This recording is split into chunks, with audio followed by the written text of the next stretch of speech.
Hello, welcome to the Football Social with Sky Bet. We've got a packed sofa, look at this, for France against Belgium. First off, former England international, loving the pizza, Wayne. I couldn't finish it in time. You couldn't finish it in time, could you? Yeah. Is it nice? Still warm? Yes, all right. Yeah, so brave grabbing that. Yeah, thank you for coming on the show, mate. Really appreciate it.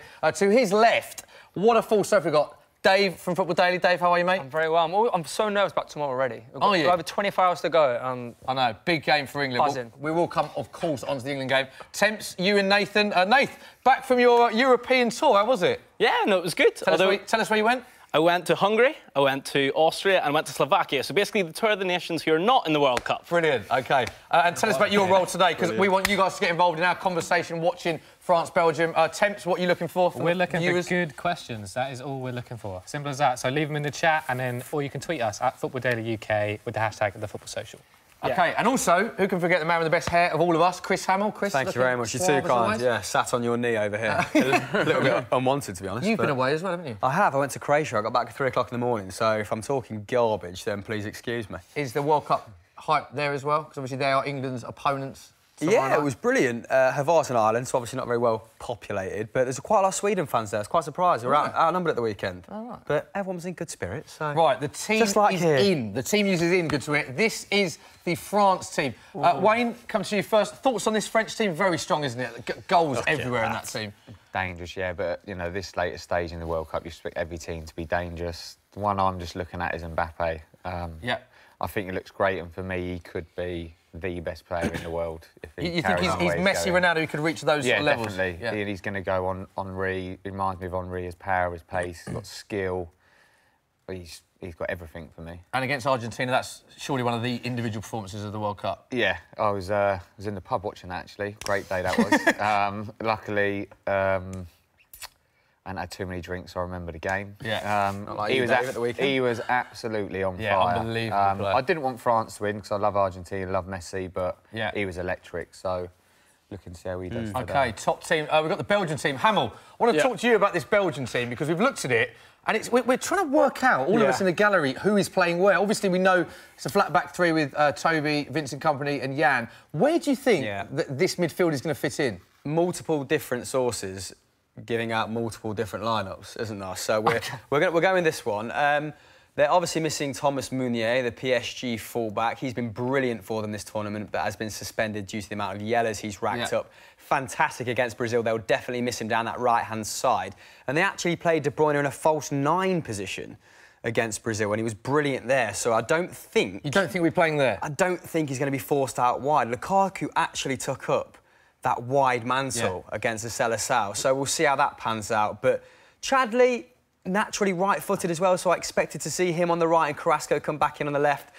But Martinez has got it right so far, tactically speaking. So, you know, who are we to question his decisions? Do you think he'll go 3-4-1-2? I think he might, with De Bruyne just tucked in behind the forwards. So I'm not sure, maybe.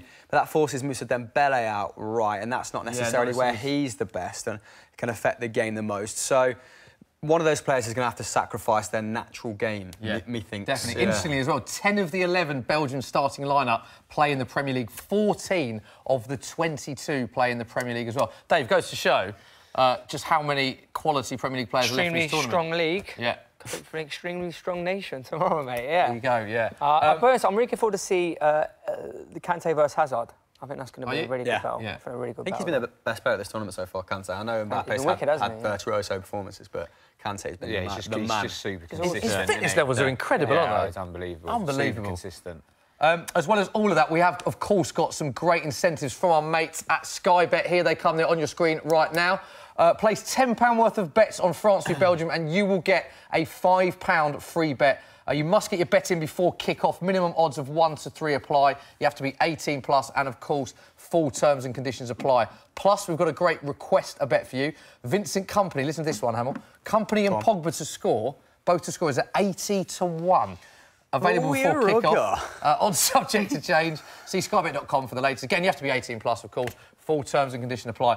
Dave, I want to come to you, mate. We're looking at this game here. Obviously, potentially England's next opponents in a World Cup final, which sounds amazing. Mental. Who do you think England would rather play? I think we'd definitely prefer to face Belgium. Why? And the reason being, I don't think we could... Statement. Yeah? Yeah. You don't agree, Wayne? I don't know how you can choose.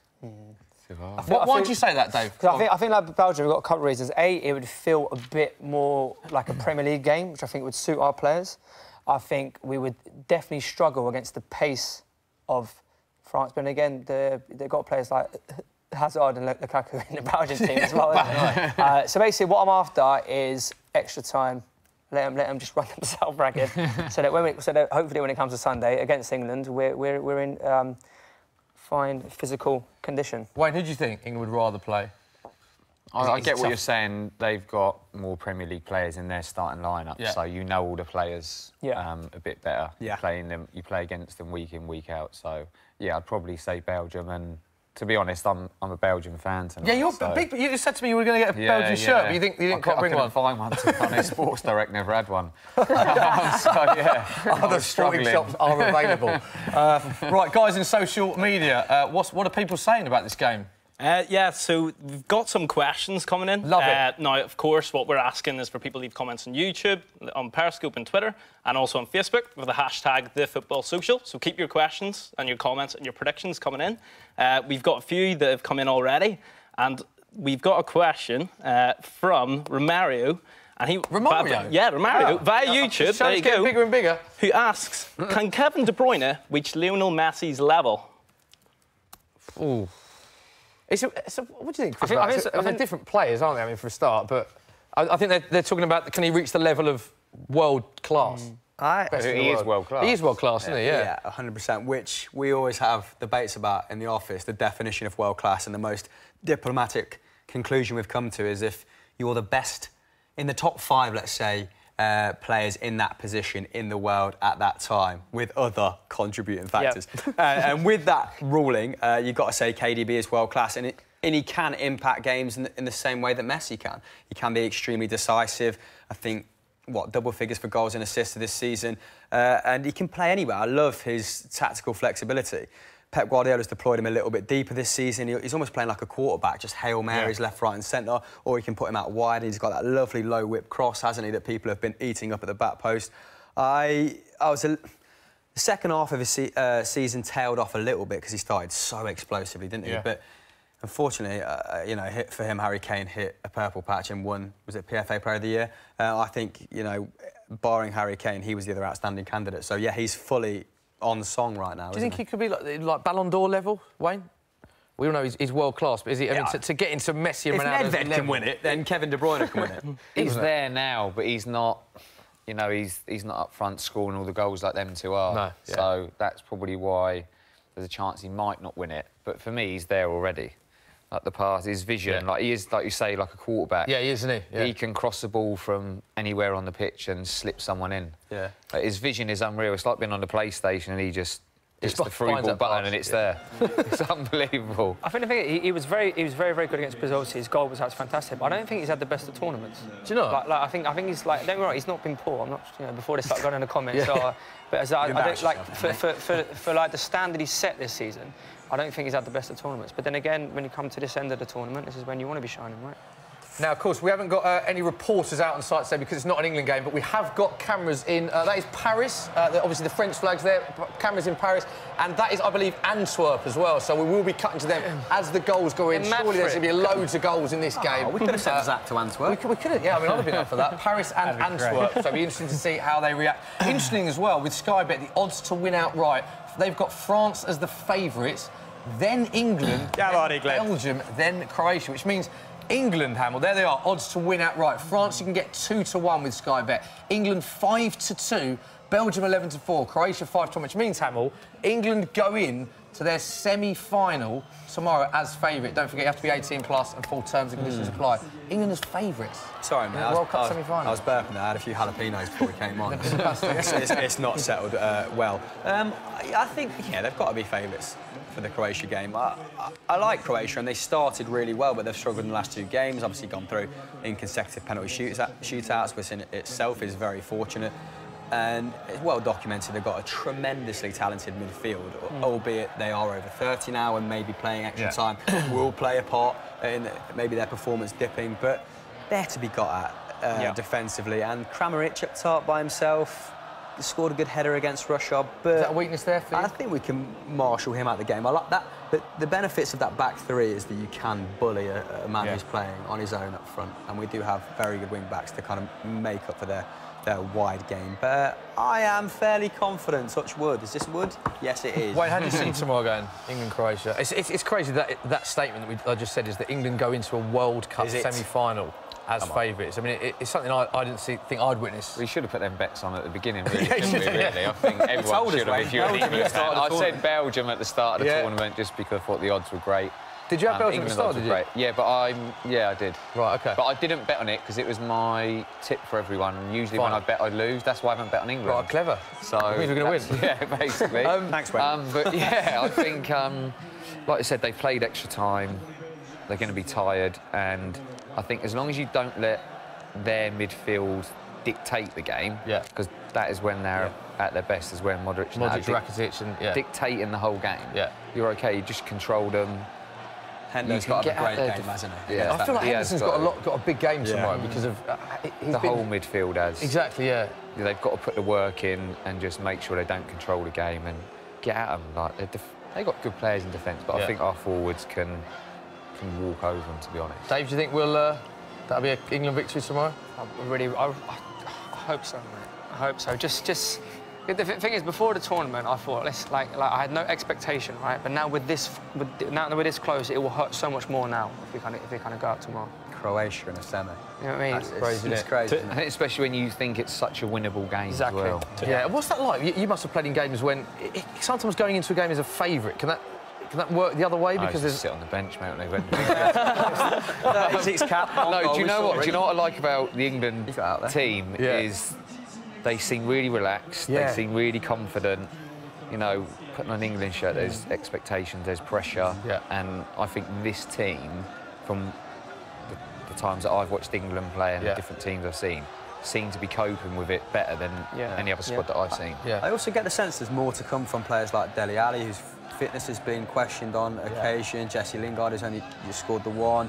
Raheem Sterling, who was creating brilliant chances for his teammates, and he was winning the corners that got us the goals, but hasn't quite got the rub of the green in front of goal, let's say. Do you see other players maybe coming into their own at this stage of the tournament now, getting even better? Or? Sterling's had a lot of stick, but at least he's got there for the chances, and he will stick the chances away at some point. But for me, I'd want to see Rashford play, because I think... Would you, over Sterling? Yeah, I just want to see him play. I want to see Loftus-Cheek play. I think them two, if it came down to it at the squad at the moment, I think if they were playing, they could create something on their own. Right, OK. They could beat a player and create something, whereas the players we've got now, I think it's a bit more pass and move, and they're not as exciting as them two players, I don't feel. And I've heard Loftus-Cheek has been ripping it up in training. Have you? Yeah, I've heard he's been ripping it up. Interesting. Right, the teams are moments away, Hamill. There are the two captains, Hugo Lloris and Eden Hazard, two of the Premier League players, of course. Interestingly, this is the 74th time these two have met. Belgium won 30. This surprised me, this. Belgium got a better head-to-head than France have. France 24, 19 draws. Met twice at World Cup finals before, France winning 4-2 and 3-1. So France won both games in World Cups. That did surprise me, though, didn't it? That surprised you, that? It did, given the pedigree of France. But it's a little bit like our relationship with Scotland this game, because they've played each other an awful lot. There's a lot of crossover. Obviously, share a border, share a language, and they sort of have that back and forth with a bit of banter. You know, the Belgians think the French are quite pretentious, and the French take the mick out of the Belgians' accents. So it's quite a well sort of... it's all in good spirits, but... I think we might see. I think the opening 10-15 minutes of this is going to be mental, right? Are we expecting goals? Surely we're expecting a huge amount of goals here. These two sides are both at their best. If I bet a lot, don't bet too much, to be honest. It doesn't usually come in. I'd bet 3 goals or more. 3 goals or more? I think both teams are the best when they're on the counter-attack in their respective setups. So I think we might see an explosive first 10-15, because if you get that early goal, then you earn the right to play on the counter-attack, and the other team sort of plays into your hands. So I'm excited to see. I think it might go off like a shot at the start, but now I've said that, you know, it'll probably be dull, won't it? All right, let's get score predictions. Hammer, what are you saying? I'm going to go 3-1 France. I'm going to go France in extra time. I think this game's going extra time. I'll say Well, extra time, France 2-1, shall we say? Is it 2-1's always an easy go-to, isn't it? Mbappe's already 3-2 Belgium. 3-2 Belgium. That's what I'm hoping for. Look at him. Dave, what you saying? Score prediction quickly? I'm straight from the get-go. 2-1 Belgium. 3-2 to France, I think. No. 2-0 France for me. I think Kylian Mbappe is going to have a rip on the wing. I think the shades of Colombia about this side, the last tournament. But speaking of goals, Ken John wants to know, will Lukaku outscore Harry Kane? Oh, interesting. So the golden boot at the minute, No, Kane is ridiculous leading. question. Kane is leading with 6. And Lukaku's got Lukaku's 4, on yeah? 4. I mean, Lukaku's got to rip it up today to... Well, they've both got at least 2 games, haven't they, left? Yeah, Wayne, I want to ask you about... So we were debating the Belgian team. How do you think Belgium's set up then? It looks like they've got 3 in behind Lukaku, to be honest. Yeah. Look, Hazard isn't up too far. De Bruyne is on the right. Hazard's out really wide. It does look like they're back in the midfield. But it looks like Hazard and De Bruyne are dropping quite a lot. Yeah. He's helping out. It's interesting, new formation to go into a semi-final with a completely new formation, Hamill. I mean, they are playing France, I suppose, so it's... A little bit of a 4-2-3-1 vibe I'm getting. Maybe Moussa Dembele a little bit deeper. Look, one. Oh, yeah. But back. Yeah, we'll see. Going back to your Ken's question, I think that I think Romelu Lukaku has been underrated this tournament in terms of his general build-up play as well. Some of the runs he made against Japan to free up, was it De Bruyne on the right to put that ball across that Chadley eventually scored, and some of his movement against Brazil caused Fernandinho all sorts of trouble. His general build-up play, which Harry Kane suffered a little bit in terms of having to join in with build-up play. Yeah, Harry Kane's had to come quite deep in a lot of the games you've watched, hasn't he? He has, whereas Lukaku, his movements actually is opened up avenues for his teammates, and it's to their... It's made a hugely positive impact. So I think Lukaku, he might contribute to more goals overall, but Harry's going to score more. Yeah, I'd be amazed. I mean, Lukaku needs 3 goals. Harry can not score again and come through in the Golden Boot. 6 normally wins you the Golden Boot, right? In the Golden. 6-1 Gary Lineker for the Golden Boot, I believe, in '86. Yeah. Interestingly as well, so we were saying about France and Belgium face each other 73 times. No team in world football has won more matches against France, and no team has scored more goals against France than Belgium. That's a great stat. Bad omen. It's a good stat. Lovely. That is Money on it. Yeah, all the stats are pointing towards Belgium, but France, slight favourites in this game. We're only 2 minutes into the game. Any more questions, Nate? Yeah, I was just about to interject there. So we've got a good question. It's interesting from Harry on Soccer YouTube. He's commented. Yeah. And he's sort of directing it away in, but he wants to know, do you think the England squad will be sitting around watching this game, the semi-final? Definitely. And is it a good idea to watch that? Surely they'll be watching it, Wayne, won't they? Yeah, they 100%. Well, I know they're into Love Island as well, but I don't think it's classic, is it? Is there perhaps a danger that they may... No, neither am I. I can't see it. But you must have been in situations like that where you've had semi-final games and you've watched the opposition. Do you like to watch those games? Watch, yeah, 100%. Is there any sort of danger where they maybe presume of reaching the final and watching that game? Yeah. Well, I think that they have to believe, don't they? They've got to believe that you can go there and win, don't you? Like, They'll be going into Croatia game presuming they're going through. You can't go onto the pitch thinking, we might go out. No. In any setups you've been involved in, do you have a mini sort of tactical analysis after the game? Like if you're watching a game like this with the manager, would it be on the players' heads how much they want to kind of study the game in front of them? Or to be honest, mate, most of the studying gets done for you. I used to get given clips on a right winger, and you just watch a clip of how he is. It'd be like kind a of keep it to the individual battle. Just they can do it. Then obviously in meetings as well, they go through the whole team while you're in a meeting. They'd be going through it probably maybe tonight, or maybe tomorrow morning. Because Southgate seemed quite inventive with that sort of stuff. He was saying before how he'd watched basketball and that's influenced his set pieces, and we've seen them work to great effect this campaign. Obviously, England, 80% of their goals have come from set pieces. Yeah, it's crazy that, which is crazy. And I mean, do you like Gareth? What do you think? How is his approach different from sort of managers that you served under? What have you noticed in particular? What I like about it is he looks like he's got the team really relaxed. Yeah. And I think media-wise and social media-wise, people have had more access to the England team. Yeah. And you hear a bit more about them. They're in touch with the fans a little bit more, which I like, to be honest, because usually you don't get much. So I quite like it. And when you get to see them, you just see how relaxed they are and how well they get on. You can see how the team spirit is. Whereas before, I don't think people see that England had a great team spirit. What was the most intense England camp? Well, not when I was there anyway. Maybe before, when I was watching England, I thought the team spirit looked great. When you had Shearer, Linekers, and Gascoigne and stuff like that. Obviously, their lifestyle was a bit different. Had some good nights out, didn't they? Yeah, I thought the team spirit then looked great, but I'm really impressed with how they look today, the spirit. Because you do need team spirit and things like this. Do you think a big part of that, Wayne, is that he's playing players on form and not having to play players like Wayne Rooney when he's towards the end of his career, or Steven Gerrard? Everyone's playing players on form. People playing in their position. Right.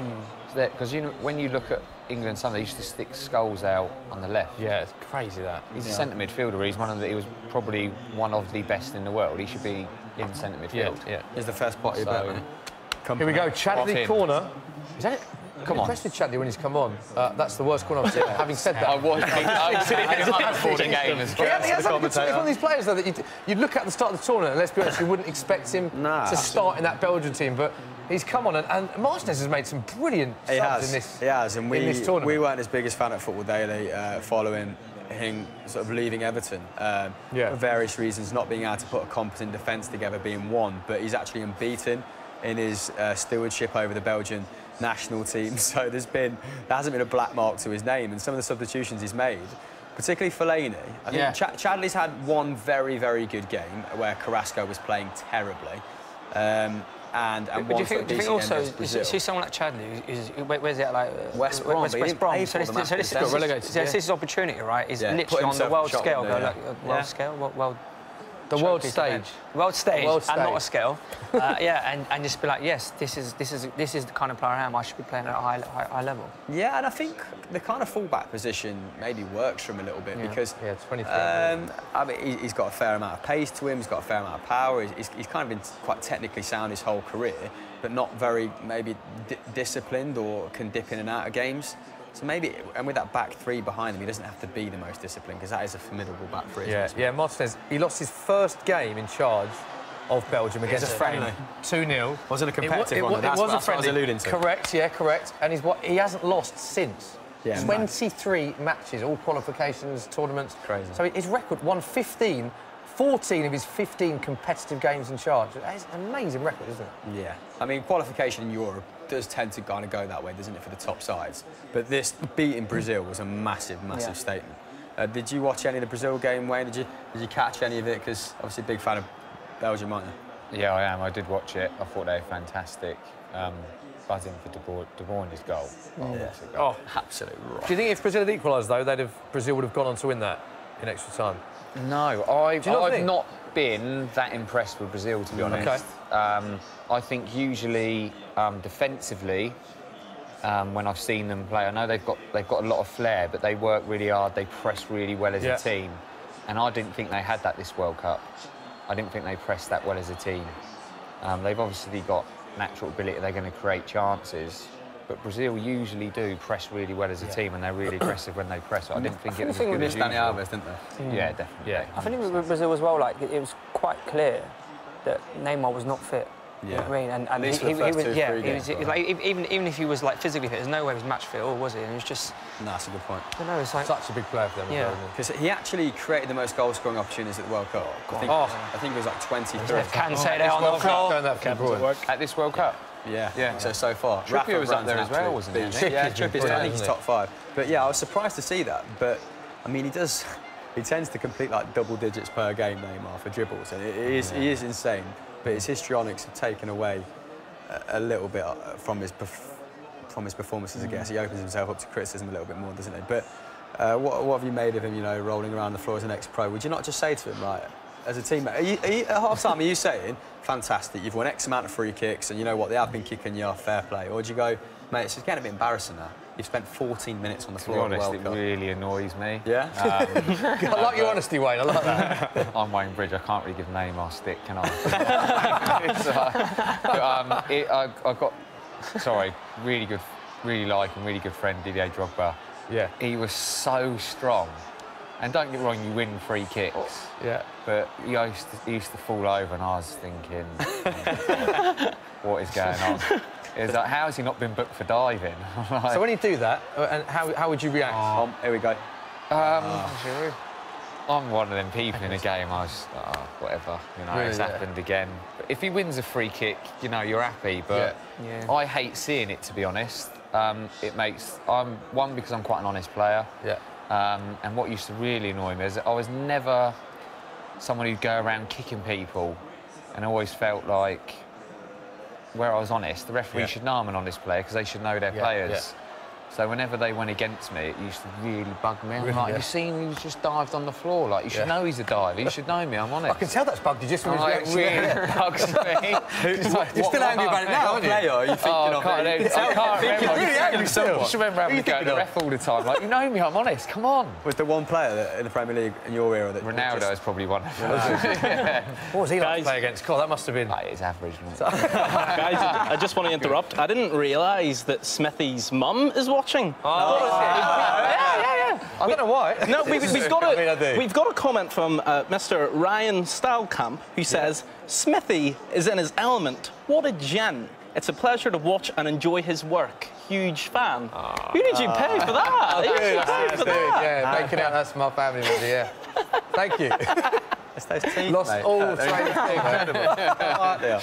I love the fact you interrupted a conversation about Ronaldo, which was a really good conversation. I think that was an important topic. He's out of the World Cup anyway. Why does Ronaldo like to play Ronaldo's out of the World Cup, yeah. Wait a minute. Rubbish now, he's out of the World Cup. What do you make him go to Juventus? Lads, Yeah, big news, that. 4-year contract as well. So he's going to be playing in Serie A till he's 37. Let's talk about that price tag. Is that a bargain, do you think, because it's Ronaldo, or the fact that because of his age? If he carries on producing, it's a bargain. Yeah. And the way he's been playing, I wouldn't say it won't be a bargain. And physically, he takes care of himself obviously quite well because he looks all right, doesn't he? Yeah, it's not bad. He's in quite good shape, isn't he? So he also takes care of his body. So you should see Jack underneath that t-shirt. Here we go. It's been a mad first 10, hasn't it? It's quite open, isn't it, for a semi-final? I don't know where Chadley is playing because he was on the right. He's like a right back to me, but then he's pushing on. Do you think he's been quite deep a lot of the time? A bit of a free rein, or? I think he might be a bit mind games, the whole lineup, because Martinez. He said he gave him a tough tactical, approach against Brazil, and it worked, and there's a certain amount of fluidity there.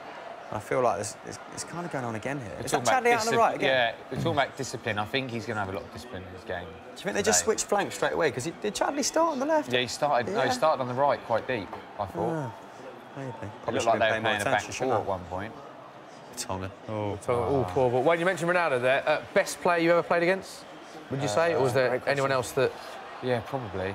I used to hate playing against Aaron Lennon.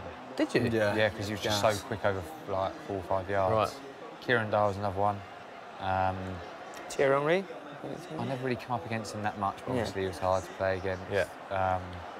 Jesper Gronkia when I was at Southampton, he was at Chelsea. Jesper Gronkia. He was just rapid. Was he? Yeah. So you didn't like playing against players at pace, basically, this? I didn't mind it. I thought if I was quicker than the player, I thought I've got it here. Right, yeah. It's easy, but when you've got a quick player, you've just got to be switched on constantly. You can't switch off. So I asked you off camera who you'd prefer to mark, Lukaku or Mbappe. Both obviously have different qualities. And what did you say? I think I said Lukaku, but then it's one of them. You go back on yourself because he's so strong. He can bully you off the ball.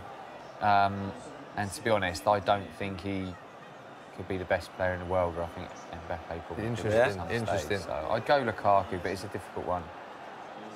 What about you, Smithy? Who would you rather mark, mate? Oh, I mean, I'd hate to play against Mbappe. Yeah. Mbappe is rapid. I mean, that penalty that he won against Argentina, he ran the length of the pitch. Is this misleading? I think.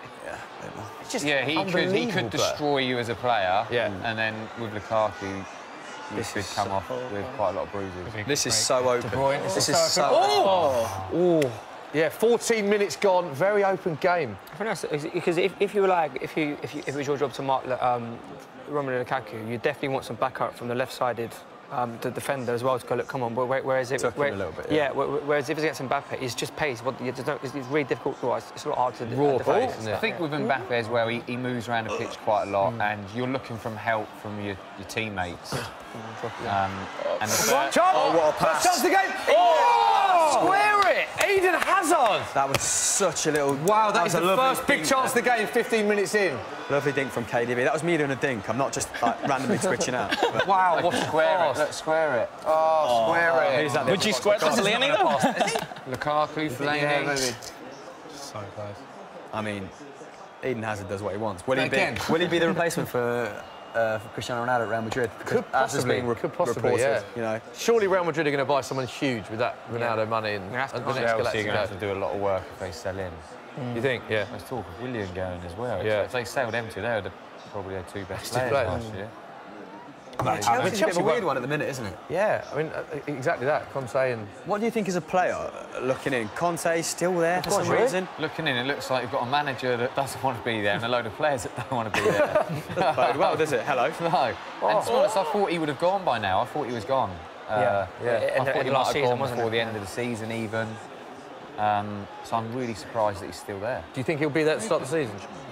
I don't think so. Now, it's like, why hasn't he gone yet? Yeah. So they're leaving it late. I don't know if it's anything to do with Roman. Has he not got his visa or...? Is he still in Israel? He's struggling with his visa, yeah. So I'm not sure if it's got anything to do with it. I wouldn't have thought so. And what do you make of Giroud? Now he's a Chelsea man. Were you surprised that Arsenal sold him? Because I actually think in this World Cup, he's brought the best out of Mbappe. Yeah, he's brought the best out of the players in and around Arsenal, Dembele. He was a great super sub. Every time he came on, he seemed... His stats he was a off better the bench, sub. unbelievable. He's a better sub. Yeah. He just comes on and score goals. So, for me, I'm hoping that that's what happens today. He starts and he doesn't do that well. Yeah. Belgium Look win. how hard Griezmann works. It's incredible. France have been very pragmatic up until now in the tournament, haven't they? But post-Argentina, they have looked a bit more interesting. But just when you've got that combination of Pogba with those balls and Eden Hazard, Mbappe running on the last man. Again, that ball from De Bruyne, Chris, for similar kind of setup, isn't it? Oh, unbelievable. De Bruyne and Lukaku, and you've got those Pogba and Mbappe. Those dynamics could decide this game. Although I do think that Lloris, I don't know, I had a premonition that he might have a bit of an error in this game. He's had a good tournament, though, hasn't he? Didn't have a great last season, though, did he? I think he made the most errors of any goalkeeper in the Premier League. Don't get me wrong, I think he's a fantastic keeper. His pace is ridiculous, isn't it? It's just... Unbelievable. Lads on Social Corner, what else are people saying? England House has a question for you, Wayne. What is the difference between this England team and some of the teams from previous years that may have been considered more talented than the current team? They're saying they're more talented in this current team. Yeah, so from previous teams that are more talented. Oh! Absolute bang from Matuidi. Matuidi with a top bin. Ping! He's connected that so well. So from previous teams like England's golden generation that was considered a lot more talented, what do you think the difference is from that team to the current team? This guy considers... See, I think this team is actually really talented. Yeah, I think there's centre-backs in there that could have played in England teams that I was involved in. Obviously... Really? Yeah, I thought Rio was obviously great. There was other centre-backs that were great. There's a statement I heard Rio say about Sven saying... he couldn't come out with the ball, he had to defend Yeah, first. I saw that, Inhibited him, Which I was surprised by that, because I never knew any of that. Right. And I heard Rio say he would love to have played in this team, which was... I never really heard of it. Oh! Is that a deflection? They just hit Fellaini. This has been a great This has been an unbelievable game. I think the team is talented. When you look... I know you had David Beckham, free kick specialist, so, you know, he gets in the team. Yeah. Goals he was talking about Ashley Cole, but I think, you know, some of this team, I think Pickford, I think, is a great goalkeeper. Yeah. I think Harry Kane, centre forward, I'd have him in there. Yeah. You'd have Wayne Rooney in, but there's players in that squad that would play in. Well, Harry Kane would be in my all-time. I think he's going to be great. Yeah. I had Shearer up there. I had to name one the other day. Shearer didn't get put in it. It was really him. Wow. I think Kane is going to be unbelievable. He's impressed me every season. Yeah. The first season, I didn't think he'd be able to do it again, and he's gone. He does it again and again. I think the thing with Kane, I've never seen a player who's improved. Oh, wow. Lloris, bit of an error there. I think in such a short space of time, he's ridiculous. Yeah, he's mentally, he looks great. He works hard. I think this team's more talented than what people are giving him credit for. I think that's true. Yeah.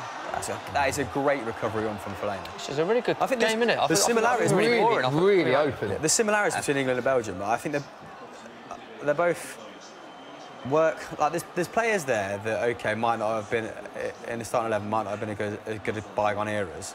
But they're working really well as a collective. You're talking about on paper, haven't you? You're saying yes. So obviously there's unreal players in that Belgian starting 11, but there's also Chadley, there's Carrasco, there's Fellaini, there's Axel Witsel. There's very workmanlike players as well, isn't there? And you've got to have. Oh, that was a foul, surely. You've got to have that kind of blend, haven't you? Yeah, balance. Which I do believe England have. Blend, I think, is one of the best words to describe Southgate's current. Corner balls from deeper hurt them, aren't they? Rafa Varane looked a little bit uncertain at the start of this game, and that's odd because he's an absolute beast. Coming back to the English squads as well, I'd probably say what sets this from when I was playing is the team spirit. Yeah. When we played, everyone's already talked about how cliquey it was. Like Chelsea placed into him, Man United placed into him. And was it? Yeah, it was. But this team just seemed to have gelled completely. So that's definitely. I think that's it. Though they actually appear like a team. Yeah. Which is key, right? Especially in a tournament football, right? It's not like a whole season. You see them having a warm down. You see them training. They're having a laugh all the time. Chance. What a save! What a save! Never in doubt. What were you talking about? Never in doubt. World-class goal. Maybe the most consistent in the Premier League, Smith. I don't know why you were doubting him earlier. What are you talking about doubting him? Brilliant save. He's been one of the best keepers in the tournament as well. Oh, that is a fantastic save. Is that Alderweireld? That is Alderweireld, his club teammate. Yeah. That's a great turn and shot. What a shot that is from a centre-back. I could have one of the saves. Another chance. Belgium probably slightly on edge this game. I think so. Yeah, I think Eden Hazard versus Pavard's an interesting one as well. Let's see how this corner goes for great ball. Another corner. Can we spare a thought to how Thierry Henry must be feeling in these 20 minutes? Interesting, isn't it? Martin's assistant. 123 caps for France, 51 goals. France's all-time top goal scorer. Coaching Belgium against France.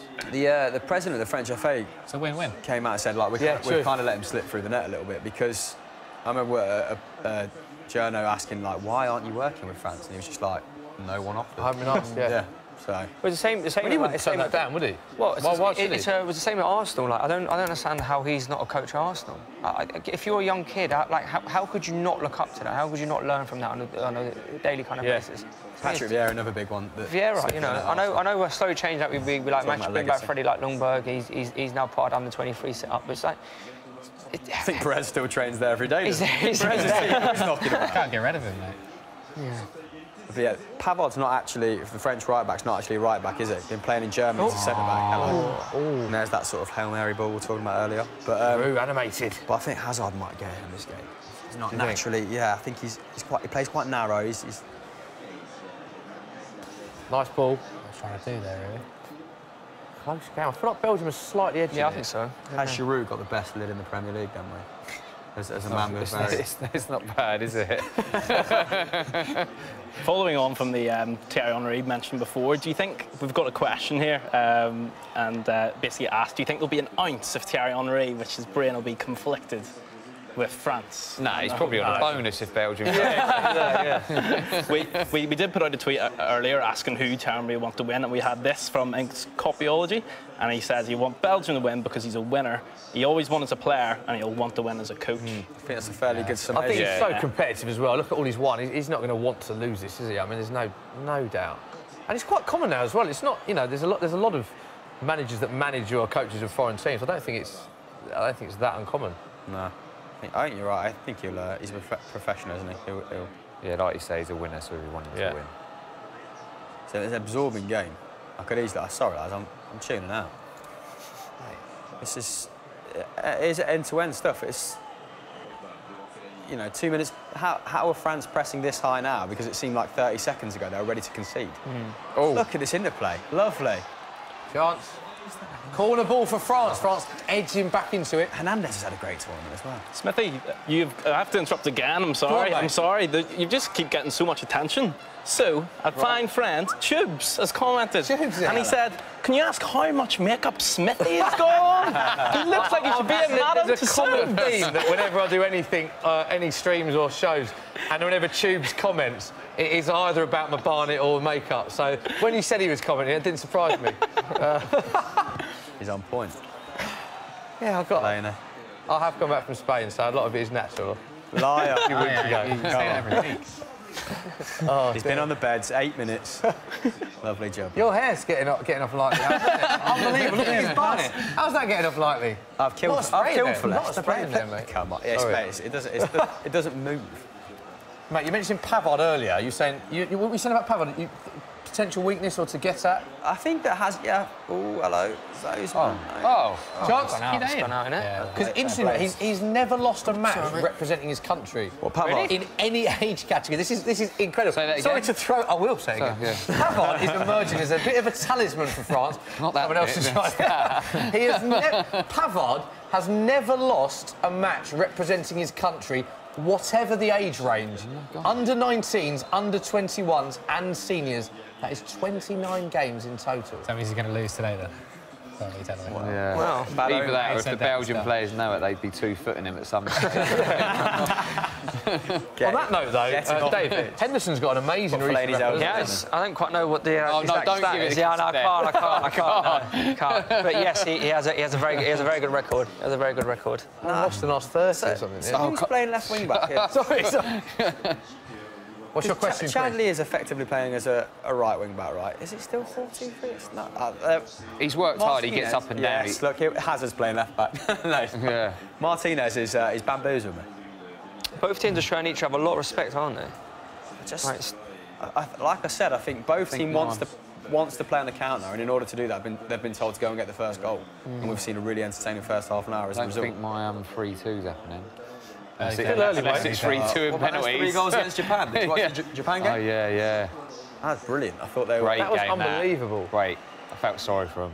Yeah, we spoke about Japan on the Columbia last year, didn't we? They were always really entertaining because they're better team than people give them credit for. Really technical, really adventurous. Physically great as well. They can keep going. Yeah. Really good players. Who was the... When you sort of represented England, was there any nations that surprised you in their approach? Who did you find consistently difficult to play against? You know, maybe a bit more of a left bench. I already told you. 36 caps, Wayne. Come on. You had loads of caps for England. Yeah. Scored as well, did you actually get a cap as well? That stop. Toughest game. Oh! Dangerous. Wayne as a defender, you questioning the defending there? He's so good. How he's got that across? He's got to do a bit more than that. He's just stuck a leg out, isn't he? I don't think Varane started this game particularly well, to be honest. Do you know what? All games are tough because, you know, like, for instance, when you go into a World Cup, the average, well, not average, but, you know, the lesser teams, they defend, they're a lot more disciplined, they defend more, so play to the strength, it is tough, They're all tough games. Was the one in particular that stood out, though, where you just like, I didn't expect that from these boys, or... I think Switzerland are quite dirty whenever we play Switzerland, really? Liechtenstein doesn't surprise me. He's filth. Just signed for Arsenal. They were dirty, I thought. Yeah, it doesn't surprise me. They looked out, you know, decent, particularly against Brazil in the second half in the group stage. They looked had a quite couple of tough games against Croatia. Yeah. You played the famous one, didn't you? The Umbrella Gate. Yeah, right. Bring that one up. Sorry. What did you make of McLaren's reign? Fair, the way he was treated, or...? McLaren's reign, good. Umbrella. That's a lot of levels that have. It's hard because I liked him as a coach. I thought like training was always good. Well, Fergie had a coach, didn't he? So. Yeah, it just never worked for him really. And obviously, I think the umbrella obviously killed him a little bit. Didn't it? Yeah. Were you surprised at the amount of negative press he got after that, or were the players? You're always going to get negative press if you're representing the country and it's not going well, and you do something like that. Fair enough if you're flying and winning. No one would have said anything, would they? So I asked Emil Heskey, well. Who's the best manager you played under in terms of who improved you the most? Glenn Hoddle. Glenn Hoddle? Yeah. Everyone talks so highly about Glenn Hoddle. Easy. Probably because... Why do you think he didn't... I went to a lot of people, to be honest. Gordon Strachan was good for me. Big fan of the early days, Dave Jones gave me a chance. But Hoddle, when he came to Southampton, we were one of the lesser teams, but he had us playing great football. He had me as a full-back. We played 4-3-3 at that time, and he wanted me bombing on all the time. I was taking corners. He believed in me so much. He was pushing me for England at the early stages, so he was great for me, to be honest. And how did his training differ from those that had come before? What was he doing that was so... Tactically, he was great. The managers before I don't think tactically were like him. Yeah. Like, he went to 4-3-3. I never played that before. Well, he went off and played at Monaco, didn't he? And played in the continent. He had us playing really good football, and he gave me confidence. I was never that confident, whereas he gave me a lot of confidence. So his man management skills as well. Yeah, I thought was he amazing in training as well, still as a player? Yeah, do you know what? I think some of the lads wanted to smash him because he used to show so off. good, yeah. I remember Chris Marsden trying to kick him a few times. Reminds me of Gianfranco Zola at West Ham, and there was just videos of him just bagging free kicks for jokes. Yeah, Hoddle was special. Chance for France here. Griezmann, free kick. Well, they're a big team, aren't they? But Olivier Giroud, what an effort. That was behind him. His hair's like yours, doesn't move, Hamill, does it? Oh, What's the secret? What is the secret? Well, if I told you that, mate, this is, this takes me from a solid 9 to a... What? How long does that take? You wouldn't... Good question, Nate. Nate's very much like, all he's doing is battering both of us, isn't he? That's got to be a The second half will get our revenge, but Thames, in all honesty, how long did it take me? Below, I think, around 5 minutes? 5 minutes. I'm not having that. It wasn't much longer than that. Is that fairly fair. No, lads, it's taken me years to perfect. I mean, stop it! I mean, Eden Hazard's just gone down the left wing and done 2 people, and we're talking about my lid, so come on. So forget the football, talk about the process. Come on, is it blow dryer, gel? Yeah. Really wants to know. We'll talk about off camera, mate. I'll give you tips. Okay, maybe, I'll put some product for your hair, mate. No worries. All right.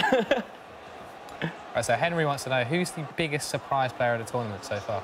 I think Trips is a great shout from Wayne, He's been fantastic. Ryan Mason called him. Maguire as well?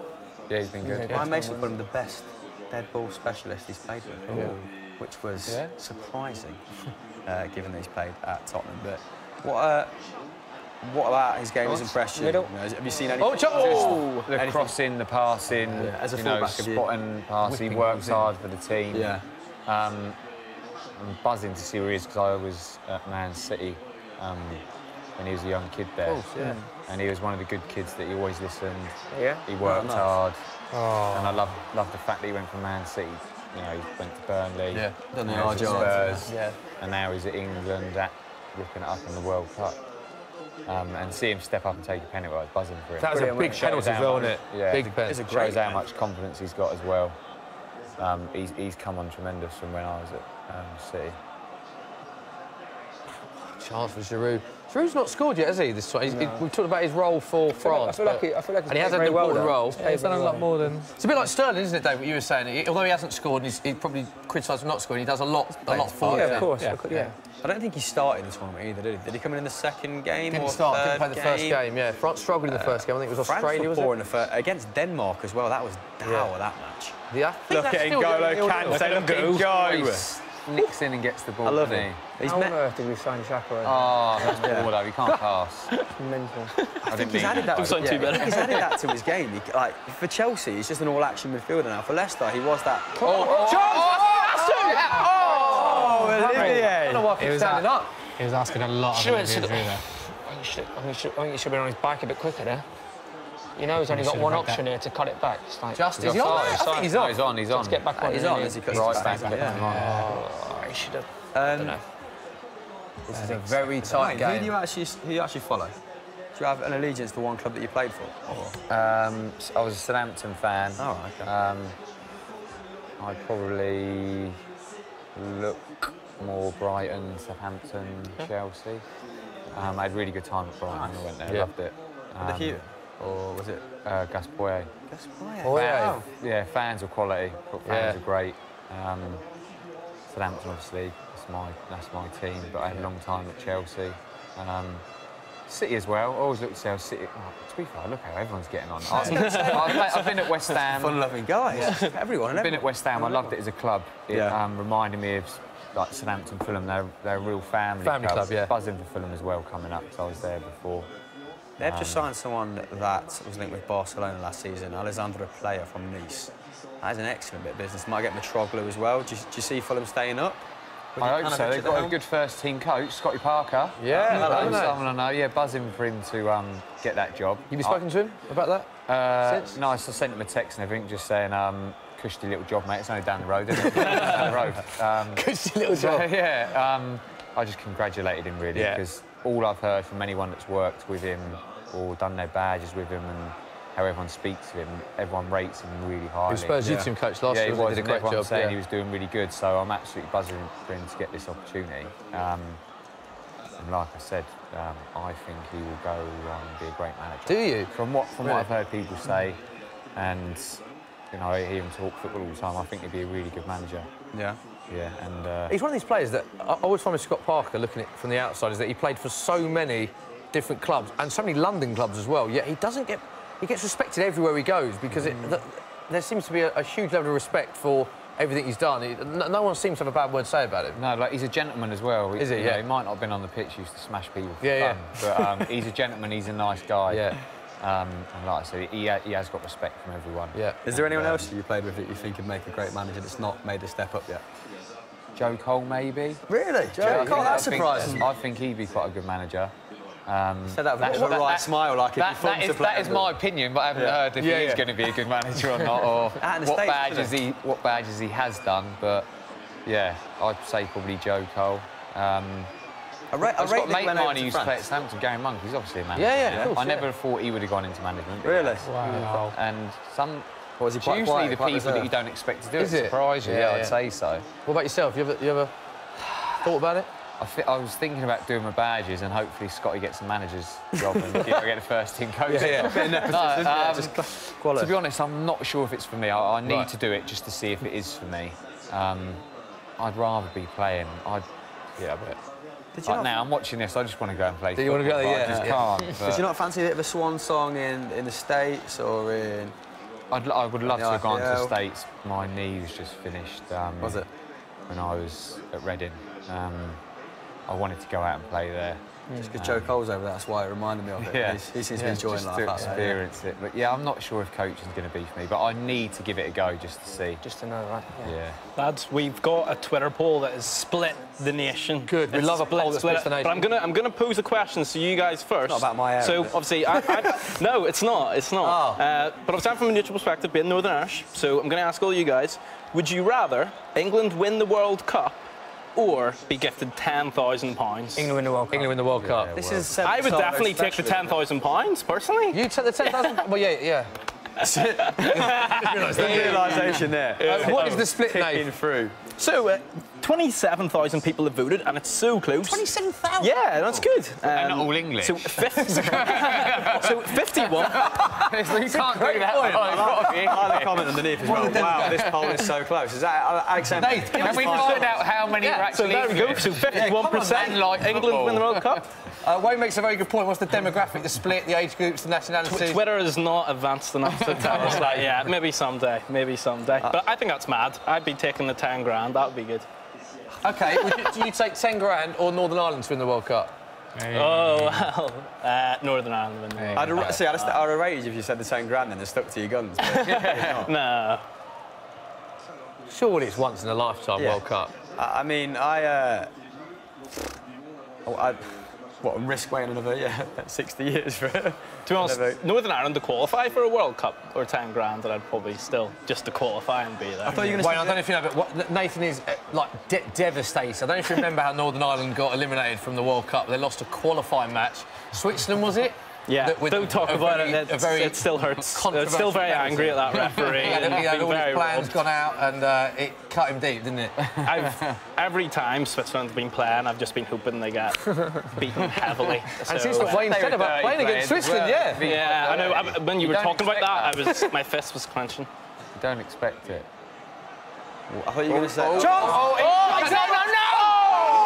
Wayne, you're not happy? Why are you not happy? Well, I want Belgium to win. The right back that never overlaps, the furthest man at the pitch. I thought you were meaning you wanted him to square it. What a ball. He's got to square that to Griezmann. I know he scored an absolute humdinger in the last game or the game before that. Is that in his mind, do you think? I don't know. I mean, you shoot from 8 yards. You've got to shoot there. Definitely got to shoot. Griezmann's free there. Mbappe on corners. Not a great corner. Right, cool.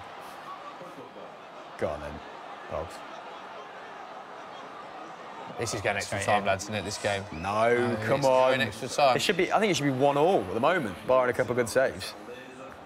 Let's still go extra time, then, wouldn't it? Let's be honest, guys. Do you think England or Croatia have a chance of beating them? Of course you do. Come on, I'm mixing the pot. I'm mixing the pot. Why are you killing the mood? This is realistic. This is realistic. Do you know what? We can have a point. I punch. don't know if you agree with this, Wayne.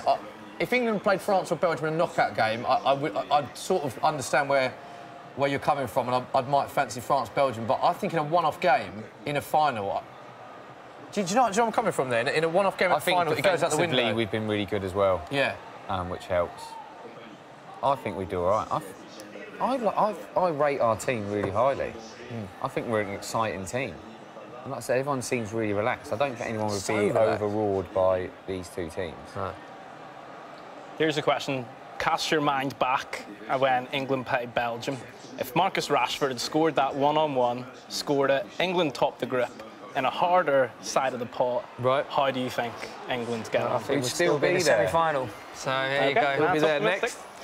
That was a really well-constructed question. I mean, yeah, he's done well. It's all very negative towards England, these questions, Nathan. Right, I'll change that then. would have took Brazil, because I think the game would have been more open for England. Actually, Rashford, I also think people calling for Sterling to be dropped as well need to go back and re-watch that game and see how kind of largely ineffective Rashford was. And I really wanted him to seize his opportunity. That's such a difficult for any player coming into that team, though, because there were so many changes. Yeah, and maybe they were trying too hard. I think they should have changed maybe one or two players and let them just slot into a team that's playing well. I suppose if Harry Kane gets injured in that game, though, everyone's just trying too hard. I've been in situations like that where... So you kind of sympathise with them over... Yeah, you'd rather, like, you know, maybe put Danny Rose in and Rashford in and just see what happens then, rather than change the whole thing. Because you're changing the whole team. Basically. You're a big fan of Rashford, aren't you? You said I am. Rashford you potentially like him to be included, but I think Sterling's just essential. Yeah. So we have to agree to disagree. Yeah, exactly. Yeah. I would like to see Loftus-Cheek. Over who? Over Rashford, Dele Alli. Okay. Loftus-Cheek, Rashford, and taking out a goal scorer. Yeah. It's in the ascendancy way. Rose, maybe for Young. Or Young, he's had such a great season and he's done well, but I'd like to see a left-footed player, so I'd make 3 changes. I would have made 3 changes in that just to see 3 changes. I agree with Rose. I actually think when Rose is probably our best player, albeit another little shimmy for Januzaj, he scored, but I think Rose was great against Belgium. Just like the time that it takes Young to put it back on his right foot to cross sometimes costs us those valuable seconds, doesn't it? But do you think you need... Having that left foot. Well, is it perfect? As a left-sided fullback. I don't want to take away from him. He's been great and he had a great season. But does it matter who's not left-footed? Because a lot of people are saying against better teams you want your left-footed. Yeah, I would if it was me. Yeah. But obviously that's probably why I'm not England manager. After those coaching badges. Maybe one day. Maybe one day. I would like to see him play. Those are the 3 changes I would make. Yeah, fair enough. And sometimes I think is Ali playing with a little bit of a niggle? Yeah, I was going to say, do you think he's fit? And if he is, from what I've heard about Loftus-Cheek and what I've seen, I'd play him. Yeah, good position. Dangerous free kick, this guys. If they score just be half time, if you're which player's taking this? Griezmann? Anton Griezmann, yeah. Got to be Griezmann. Sorry to interrupt, fellas, but I think we've got a special message from Tubes here that you can see. He wants to ask Bridge a very special question. So can you ask Bridgie if he's found his driver head yet? Talk us through this, Wayne. It was unbelievable, really. We thought we'd do a little trick shot. I can't believe it came off straight away, to be honest. And then I must have caught the ball right on the edge of where the head reached the thing. It just snapped it in half. I still haven't got a drive yet. I'm waiting for Ping to send me a new one. How about that Tubes from short? Here he is. Short some Tubes, even. Great bit of skill, that. That is Big Ange, isn't it? Tubes' brother. They're about to take the free kick. The legend that is. Effling Golf Club. I hope no one's watched that.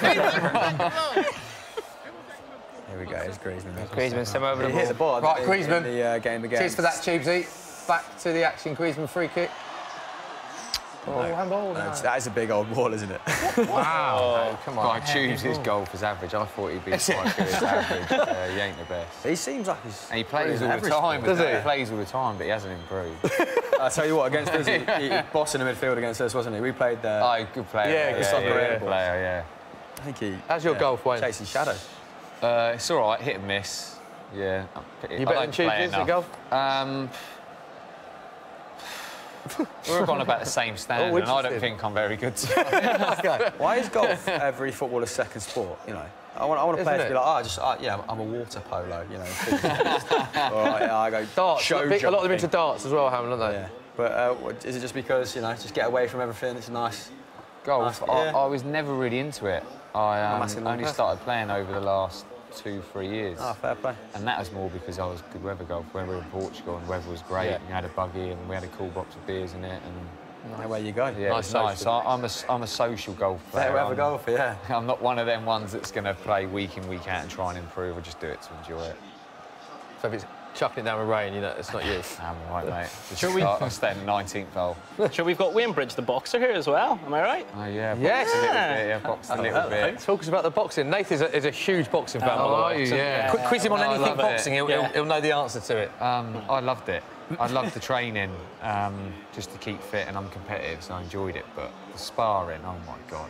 Really? I sparred some really good people. Burst my eardrum in the first sparring session. Oh, God, no! Burst your eardrum? That sounds... Burst your eardrum? With a sweet punch. I didn't even know I'd done it at the time. Went to have a shower, and I thought, like, my ear was blocked. Went to, like, pop it, and just air was coming out of the ear.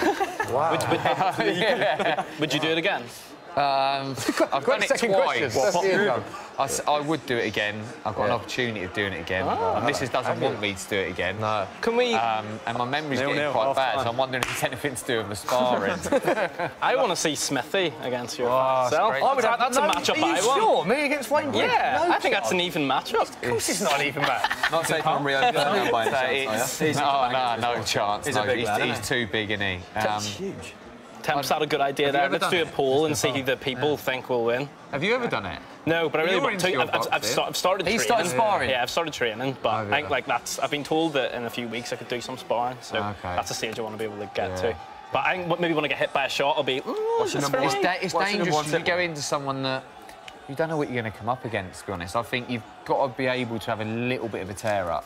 Yeah. Right. Yeah. Because you never know what you're going to come up against, especially, you know, it's not like professional. They try and match you right. Yeah. And I try to box. I'd rather fight a boxer than a brawler. Yeah. Definitely. Jackson, you've been privy to a bit of a tear-up, haven't you, mate? Yep. I don't know. Nothing comment. You should have seen the FD boys the weekend. He always wins. How was the adrenaline rush in the boxing ring compared to like football pitch? Like, is it comparable? Well, my first fight, after the first round, I was like, I don't know how I'm going to complete the rest of the fight because my adrenaline was so high. The second fight, I was a bit more composed, but it's just so different. You know, you're going on a football pitch. You're not going to get smashed in the face or anything, are you? So I'm just more worried about when I fought Spencer Matthews. It was a bit like if he had beat me, my family would have disowned me, and I probably wouldn't have wanted to show my face in public for quite a while. Wow. Yeah. Wow. You know, posh Chelsea boy. It's a bit like expectations. Quite big. It was there. He was quite big, but he was better than what I thought. Yeah. Because I've seen some videos of him, and I didn't think technically he was that great. But it was difficult because I didn't think technically he was great, but it was hard because where I thought technically good boxers, it was hard going into that. One player you'd like to box, quite a lot. one football player, current player, and that's just, you know, a diplomatic way of saying one player you'd like to smack in the face, isn't it, really? But let's go back to how I phrased it first. As in now? Yeah, one player, currently playing. Now? You'd like to get in the ring with, or you think he'd give you a good game. I'm trying to think if anyone annoys me, but... What about former teammate? Neymar, innit? You don't like divers, yeah. Mauro Balotelli used to do my heading. Did he? Let's get it sorted. Balotelli versus Bridge. He's probably half decent, to be fair. I think he does kickboxing and all that. He's probably half decent, but he used to just do my head in. Boxing chat. Back to the football, Havel. It is 0-0 at half-time. Interestingly, France to win on penalties. You can get 7-1 with Sky Bet. 7-1 France win on penalties. Don't forget, odds are subject to change. See skybet.com for latest. You have to be 18 plus, of course. Full terms and conditions apply. What's Belgium win on penalties? What's Belgium winning on penalties? Wayne wants to know. We don't get that in your ear. On the website, skybet.com, there are full information on various other bets. It's a great you have a look at, yeah. So you can get on that. I'll get on that. As a duck. Guys, can I just say, we're getting a lot of actual stick at the minute, and you probably don't know why, but the reason is this, pizza. We are getting a lot of abuse in the comments for not eating this fine pizza. Well, I'm not so let's dig in. I have eaten all of that, so... I've put on about... I don't like mushrooms. Yeah. I've had 4. I've put on about... I don't know how I feel about the mushrooms. I've put on about £8 since we started doing these live streams. Love a bit of this. Wait let's go, at the top of the show as well. I don't know how I'm skinny and fat at the same time. Let's make the people happy by eating pizza. Do you enjoy eating this sort of stuff now you finish football? Or, you know... Oh, I love eating it. I've always loved eating it, but I guess what's worse now is I could eat it when I was playing, and now I probably shouldn't eat it because I'm not doing the training. So if I was boxing training again, maybe, but yeah, that's the problem when you lose. Just because actually, not many of the footballers that we've been joined with. Yeah, good point. In, but as soon as you sat down, you were like, "Get a load of that." A lot of them didn't. I try not to eat it. If you stick food in front of me, I'm going to eat it no matter what it is. Belgium are 13-2 to win on pens. Wayne, best chance of the game, Wayne, this one we're looking at. Alderweireld on Lloris. Great save. Yeah, it was a good save. I know I said he should have caught it, but no, it was a great save. Really nice. I think Pavard's was an equally as good a chance. I don't know why I went for 3-2, to be honest. They got 2 great goalkeepers in this game. Yeah. I don't know why I went for 3-2. Courtois against Brazil was immense, wasn't he? I actually think he's not had the... I mean, to say he's had a bad time of it at Chelsea would be... I think because Chelsea was so inconsistent, it's hard to give him a stick, I think. And like I said before the show, I think he wants to leave. You've said a lot of Chelsea players want to leave, so that might not be unusual in the current setup, but his sort of wife and kids are in Madrid, aren't they? But he's definitely put himself in the shot window with that display against Brazil. Immense, wasn't he? That save from Neymar at the end. Great save. Look, crazy. All the Chelsea players could be in the shop window at the moment in time. I know, I think it's scary times for Chelsea at the moment. Have you got an opinion on Sarri, the manager that might come in from Napoli, or...? I think he'll do well. I think they need the change. Conte was great. Yeah. But I know what Roman's like before, and I think everyone knows what he's like. Yeah. You know, if you don't produce, you're gone. And if you kind of come to loggerheads, there's only one winner, isn't there? And it looks like he had lost the team, to be honest. Yeah, there was time there last season. It does need to change. I'm just surprised it hasn't happened yet. Obviously, with all the talk, you think it's got to happen. Yeah.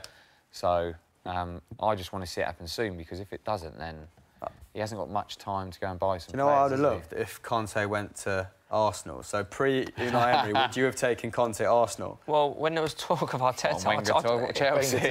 Wow, can you imagine that? Yeah, definitely, because obviously before there was loads of talk of Arteta. Yeah. At that stage, I would probably would have taken Wayne Bridge. I'd say I wouldn't.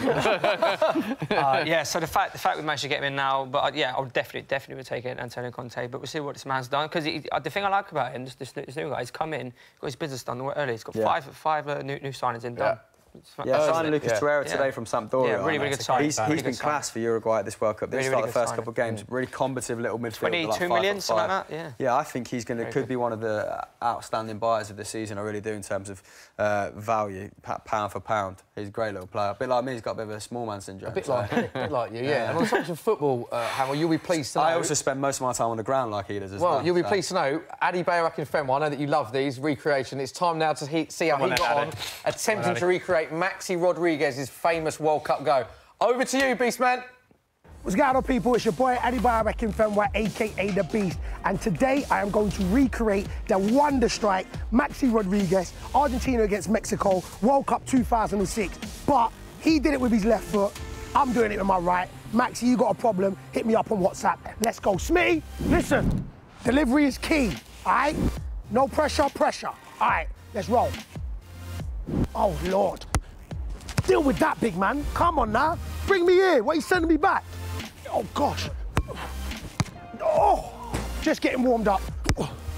Oh, that's terrible. Oh, Lord. There, oh. Reverse it. Oh, there it is. No.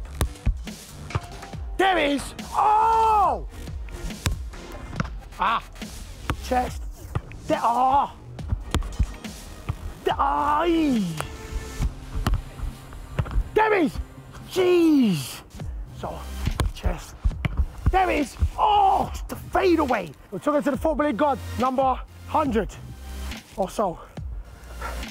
Let's roll. All right, footballing gods. No! You know what? I've got to say, Maxi Rodriguez, your goal was too flipping good to recreate. I'm not even ashamed to say it. I even tried it on my right foot. It was too good.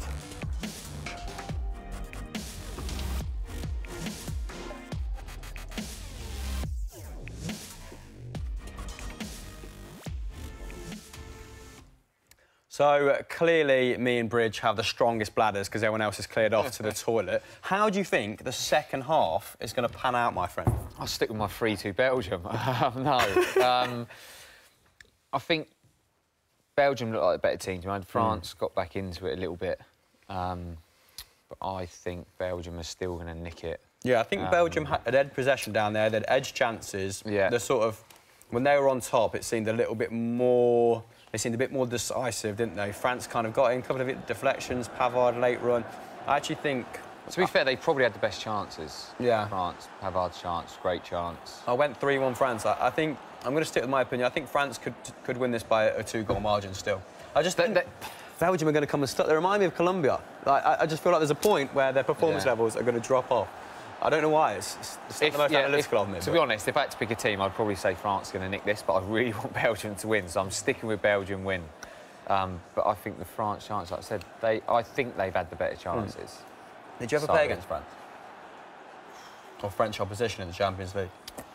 Because I just want to know what's the PG reason for, you know, you're not back in the French, let's say. All right. No, I don't know. I like Belgium. I said from the start I like Belgium. They've got a lot of Premier League players. England are obviously going to get through. Yeah. Cool. Play Belgium in the final. It's a great advert for Premier League. You know, they're all so many Premier League players playing. Yeah, OK. Yeah.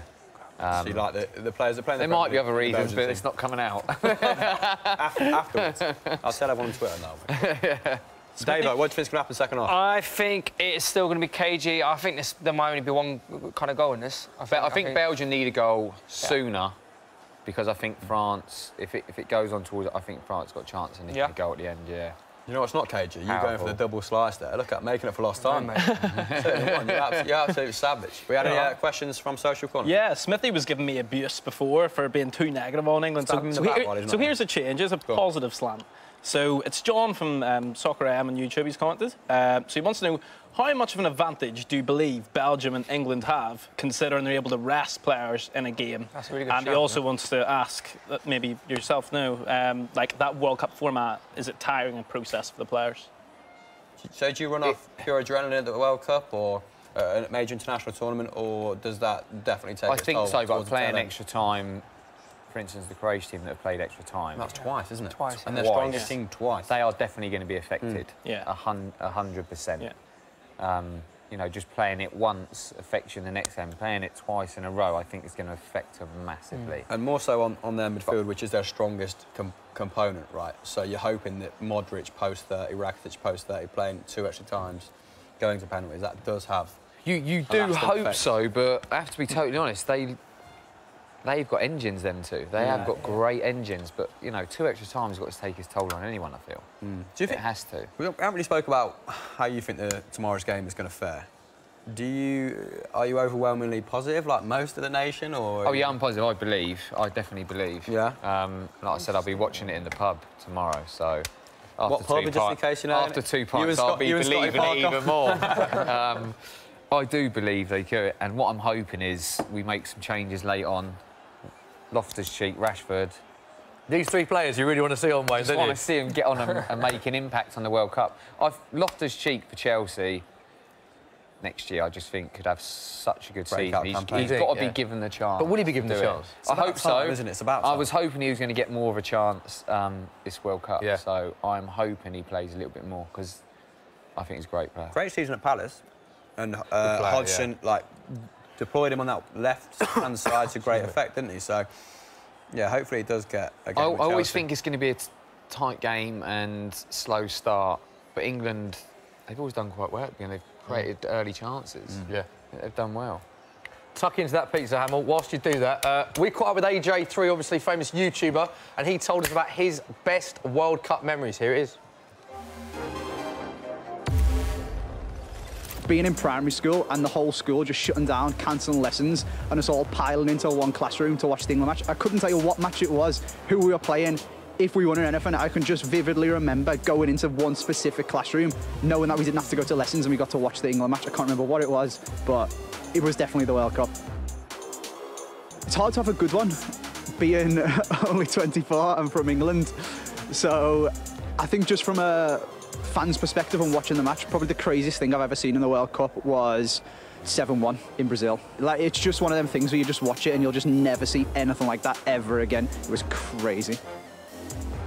Probably the wink, being an Everton fan. Rooney's one of the, even though he never stayed at our club for a long time, he's one of the legends of our club. Seeing him do that and seeing Ronaldo being so smug about it and how it was just all over the news, and that was the thing from that World Cup for England. No matter how we did, it was just Ronaldo's annoying face. Beckham, probably. I remember him scoring that free kick. Probably the only good memory that I can think of from the World Cup, just off the top of my head as an England fan. Just thinking we're going out in qualifiers, and then last minute, David Beckham does David Beckham things, and it's just everyone goes crazy.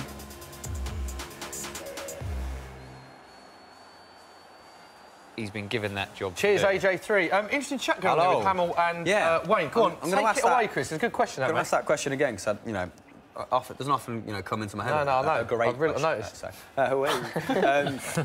But wait, so we're just talking about England's back five, weren't we, and how I think John Stone's having a great tournament, a lot of pressure on him to sort of bring out the ball, break the lines, fantastic distributor, and sort of Harry Maguire with his, gigantic head and the ability just to go and everything. But as a fullback, how impressed are you in terms of Kyle Walker adapting from right back to that right centre-back role in the back three? I'm impressed. He's obviously got the ability, because I think from him going from Tottenham to Man City and how quickly he slotted into that team and carried on playing well, because there's a lot of pressure on him. He obviously handles it well. And he was obviously he said he'd rather play wing back than where he's playing now. But he's playing for his country at a World Cup. Yeah. I don't think he cares where he'd be playing. Really, but he's just done his job. He's done well. I think he said that 12 months ago he wouldn't have been able to do that, but thanks to Pep Guardiola, he has been able to make that transition. Do you think there's many other fullbacks? Maybe Munier for PSG who's that could adapt as well as he has. I'd do it in my sleep, mate. I'd do it in my sleep. Yeah? It wouldn't be a position that it would appeal to me, to be honest. No. There's a couple of glaring errors in the first couple of games. Obviously the penalty, and then what was the one against? It was harsh, the penalty. Who did we play in the round? Colombia got caught. Colombia, of course, that was it. Yeah, Colombia, he almost gave away. But he's had a good tournament, hasn't he? I think he's had a great tournament, but I'm just want to, in terms of... For me, I wouldn't want to do it, and I don't think I'd do as well as what he done, to be honest. So he deserves plaudits, yeah? I think so, yeah, definitely. Fair play. I'll kick him back off now. Right, second half. It's great, 'cause he's got so much pace. To have that pace at the back is great for England, yeah. Second half is underway. There we go, Hamill. Officially underway. Of course. Come on, Belgium. Wayne is big Belgium fan for this game. We've got a question from Pat. He says, "Go for it. Is there an explanation behind the World Cup winners' curse? So Italy, Spain, Germany, all getting knocked out." He's talking about the three winners have all got knocked out in the group stage in the following. England will sort that out next year. Could he have gone down there? Could he have gone down there? Do you think there's a reason for that, or? I just think consistency, legacy's just so hard to achieve, isn't it? Have those teams changed much? Other teams have changed. It's a 4-year gap. Yeah. It's a 4-year gap. I think the thing with that is, if a team wins the World Cup, you'd like to think that team is at the peak at that moment in time, right? And then because it's a winning team, you don't really want to change it. So you go into the next World Cup with the same group of players that may be a little bit older, a little bit slower. And then that's what happened with Germany. They were accused of being predictable this tournament, and they had Khedira in central midfield, whose legs, had gone noticeably. Yeah. So quick in him. I don't understand why they didn't take Sane. That seems... I can't believe that. Yeah. It's crazy. They weren't that surprised in Germany for some reason. Really? Well, because his record for Germany isn't what it is. I wasn't expecting. Yeah, he's played poorly for Germany. You know, before it's easy to say now they're out. But yeah, they weren't going to do very well. If you talk about stats, Hamill, Belgium, no European side scored more in qualifying than Belgium. And people say, yeah, you said the European qualifiers is fairly easy, but they've taken it to the World Cup. The only team in the tournament to have a 100% winning record in this World Cup. Top scorers in the tournament. They've beaten teams from Europe, Asia, Africa, Central America and South America and had 9 different Belgian scorers. This World Cup? Yes, this World Cup. Yeah, but the England game was a bit rough. It was meaningless. The England game. One game. Yeah, but it's one game, yeah. But England have won all the other. Go on. Go on. Oh, he's calm. Yeah, so that would have been a totally different result if we'd have They've scored 14, I think, so that's that. One of the teams not having. Under the rug. Not having that. Like the pizza, that's that. Well, 9 different Belgian scorers as well, though. But, I mean, they have got goals in them. Everyone's chipping in. I think the only team that scored more at World Cup finals is Brazil in 2002 with 15 and Belgium on 14 now. So you think they'd unless they bag now, meaningless. 14, second best, whatever. I actually want France to win, mate. I'm sorry, mate. Guys, social corner. What have you put any polls out in terms of who people want to win? English fans would like to face, or we put a poll out on Football Daily. England fans, who would you rather face in the World Cup final? Yeah. Unsurprisingly, Belgium are topping that at the moment. 55%. Surely close, right? It is very close. Yeah. Well, France were way ahead for a while. Yeah. Here's one. Go on. If England in the final. Yeah. Winning in the final. Right. They're going to win it. Yeah. If they were to lose it, who would you rather them lose against, Belgium or France? Definitely Belgium. France. Exactly. Yeah, definitely Belgium, isn't it? Probably Belgium. I feel like you want to lose Come on, against Belgium. Come on, Belgium! You're on the attack. I would like a first-time winner if we were going to lose it to someone. Oh, I don't know if I would. Oh. I think I'd prefer to lose to the French side. Would you? They're a better side. Yeah, just because you feel like you've missed out on an opportunity, you haven't beat the Belgium. Why would you also feel a little... That's how I feel, I feel like we can definitely beat Belgium, but I feel like France would be a bigger struggle. So losing against them, it won't be as surprising. I believe they can beat both, but... No, you're talking about Belgium's team. They really are a good team. They are a really good team, but there's really more obvious weaknesses, I think, with Belgium. Yeah. Better team on paper, France, for you, and France have a better bench. I think Belgium starts to get very patchy when you pass the first 11. Yeah, like Dedrick Boyata, I'm a Celtic fan, but, you know, we call him Bomb Scare Boyata because he's just due a mistake every single game. And he was their starting centre-back in this tournament. I was a little bit worried where you're going with Bomb Scare. Yeah, Carrasco. Yes, come in, rogue. We rained it, and we'll move on.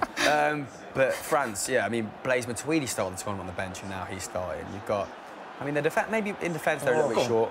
Adil Rami's good, but... Go on. Chris, I think that's a really good point about the benches. Like, you know... France have got a better bench, though. Yeah, they got a lot more depth. A lot more depth. You go back to players like Leroy Sané not in, Anthony Martial, for me, that was a huge omission. Lacazette, there's loads of players that didn't make into the squad. Loads. France and Germany, at the start of the tournament, they could have put out 2 sides, couldn't they? Yeah. But... I said that to you with France for my pick, wasn't I? Which side? Remember our Facebook Live? You did. What did I say? France. Brazil. Brazil, you said. So what do I know? Nothing. You also said Deschamps You've got lovely eyelashes, mate, by the way. You said they are very long. My eyelashes are incredibly long. Like an elephant. I have been told that many times. Makeup did a good job. Eyelashes. They're real, actually. That was genuine. That's real. Compliment as well. Not like tubes mugging tomorrow. I'm not wearing mascara, no. By the way, on the subject of Chris Hamill, he said Deschamps was useless in that Facebook Live. He is. He is. You really want Belgium to win this, don't you? They were toilet for the first 3 games. I went to go buy a Belgian shirt. I couldn't find one. Did you? If anyone's got a Belgian shirt, 2 shops, they can send my mum drove around 3 for me. Your mum actually drove to get your Belgian shirt? Yeah, she was on the way up, so if you pass any sports shops, if they got your Belgian. What a legend. That's great. That's fantastic. Actually, if anyone's got a Belgian shirt and is near the Isleworth region... Well, no, it's too late now. I'm not going to wear it in the final, am I? Going back to your remark, I think Deschamps has been... I mean, France have only turned on against Argentina. Oh, he's Samuel! Wow! Look at that. And now they're turning it on against Belgium. Umtiti, header from a corner. Wayne, talk to me. Wow. He's a beast. You're not happy, are you? I'm not. His head's Wayne really wants Belgium to win this. But it is France who've scored the first goal. They got enough time to get back into it. Big goal in this World Cup semi-final. Umtiti from a corner, Chris Hamill. Do you know what it is about Deschamps as well? Like he said... Come on. These are the scenes. Look, they are the scenes in Paris, mate. Come on, look at look at the scenes in Paris behind you, Hamill. Got there just before him. Has that come off his arm a little bit there? There they are. Wait, you need to get your Belgium shirt quickly. Come on, you need to get bar out there. It's an handball. They are the scenes, and you can see Antwerp. Look at Antwerp. Absolute silence in Antwerp. The scenes. Look at the difference in the scenes. France fans going absolutely crazy. Come on, Belgium. Belgium, look at them. Devastating in Antwerp. Yeah, 1-0 down, mate. He's made up. How do you think of him? Umtiti's one of the best centre-halves in the world, but I don't think he should be beating Fellaini in the air there at all. But, you know, it's of it. Just definitely get some players tomorrow. Dangerous now. So what's your England perspective? Tell you now. Deschamps useless, Hamill, is what you said. They were rubbish in the first 3 games. Yeah, they were. Yeah. And can I just say, on Deschamps useless, he's aiming to be the 3rd person to win the World Cup. As a player and a manager. Ever. I'm going to ruin the punchline for you. To win the World Cup as both the player and the manager. Yeah, I think it's going to become too open now, Phil. Belgium pushing to go for another goal. They need Eden Hazard now. This is his moment. Smithy, do you not grab him back into it? Grab the game by the scruff of the neck now, either De Bruyne or Hazard. Do you not expect more expansive football from this current group of French players than what you've seen at this World Cup? He's a bit like, you know, Dunga's Brazil. Boring, grinding out results. I want to see him use Pogba properly. In the Euros, he deployed him as a defensive midfielder. It's the final of the Euros, and it looks like they're going to get to the final of the World Cup. Yeah, but they're boring, Smithy. It doesn't matter if you win. Does it? Yeah. It doesn't matter. It does. No, because they've got a good defence. They made this game boring. Yeah, OK. Wayne, do you agree with Hamill? Come on, be honest. Does it matter if you're boring or they made it boring. Come on, Belgium. You're right. To be honest, if it was England and they were boring and they win, it wouldn't bother me. We would not care if England were boring and won the World Cup, would we? No, Dave, you wouldn't care, would you? We won it with penalties and headers. No, but that's not the argument, lads. Set-piece specialist. Don't reword it. Great, though. Here he is, Jagger. Mick Jagger is in attendance. What does that mean? Not everyone can be as exciting as Brazil. Exactly. No, but with these players, yeah, I know what you're saying. Come on, just before we get into this free kick, They were exciting against Argentina. A question from Martin Backhouse. He said... They were, but... Are you ready? Mbappe took that game. Come on, Thames is speaking, come on. If you had to pick one player to score the winner and win the World Cup for England... Danny Welbeck, straight away, off the bench. That guy Wells. You know what? At the last minute. Do you know what I'd quite love, just because of all the memes, is Harry Maguire to bag the winner. He just won everything in the air. I know, actually, Trippier or Sterling, because Sterling's a great shot. To be honest, even though I'm not English, I like the thought. If England were to win it, the best person would be Jesse Lingard, just because he'd be dabbing all over the How'd you do it, I'd be about that. It'd be a bit of twirl. If the winning World Cup goal was followed by a dab, Nathan, I'd be extremely disappointed. Can I just say, Nathan's brought a lot to his first football social here, isn't he? Thank you. I mean, he's not just strawberries, even more than that. Did you bring them? Yeah, I did. I'm a big fan of the Wimbledon jacket as well, mate. Oh, thanks, mate. I mean, he's had to go at my family, your haircut, you know. Just absolutely hilarious, isn't he? We'll definitely have you back, mate. Oh, thanks. Oh, you're barely welcome. So France 1, Belgium 0, 54 minutes. This is where Hazard and De Bruyne... Any subs, Wayne? Would you expect Belgium to chuck on a Batshuayi or mix it up, or any subs, or keep it as it is? You've got They've got options, haven't they?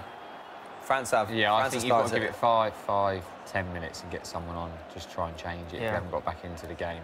France are in the ascendancy, aren't they, now? Yeah, because they're not creating anything at the moment, really, Belgium. They've got near the box, but they haven't really had the final pass or anything. So they're going to have to change it up. So here is Ralph with the Bruce. Round of applause for Ralph. Yeah, big up. Is that yours? I had a latte. That looks like a latte to me. Here, I'll give you a hand. Look at this. How the other half live. Wait, that's yours, mate. Right, cheers, man. Well, they don't know that at our offices we've got contaminated water, do they? So, and the clubbing worked under mould for 6 months. So that's true story. It was definitely true. Come on. He turned out fine. And his other lung's fine. So, you know. Here we go. Spoon it. Oh. Good clearance, good block, should I say, from Toby Alderweireld. Another one whose hair doesn't move, Hamill. He's not had the best game, Blaze. Giroud, Alderweireld, Hamill's a lot of... No! That was filth. That was naughty.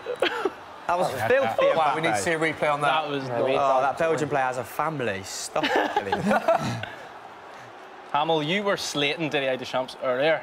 but we've got a question. Oh, can we just appreciate that? We've got a question the other side of that. Is Ryan, who's from Soccer AM Facebook, has commented, is Roberto Martinez really a good enough manager to lead Belgium to the World Cup final? Is this maybe Belgium's I mean, fault? like I said, we had our reservations at the start of the tournament, but I think he's proved a lot of people wrong, and he's not really put a foot wrong up until now. The next couple of substitutions could be seminal in terms of their work. No. Filthy.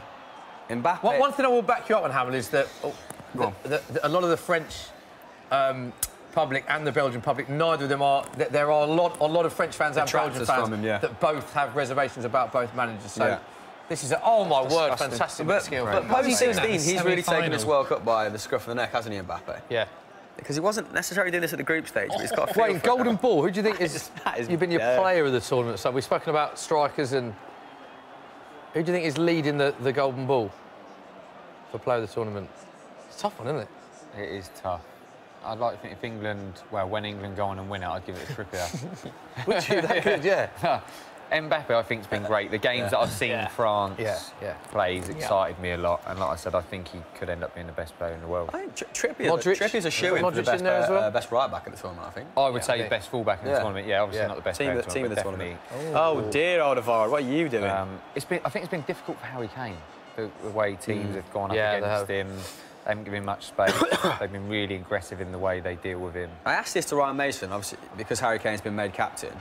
In your experience, how much of an effect does the captain have at international level? More so at club level, to be honest, right? I think in any team, you need a captain if you haven't got leaders on the pitch. Right. When I was at Chelsea, there was lots of leaders. We may have had a captain, but there were so many leaders. Yeah, so many leaders on the pitch. It's not just one leader. Because he's 24. I mean, at 24, I was falling asleep on the Northern Line, you know, waking up in Morden. It's difficult, though, because last stop. Who else do you pick?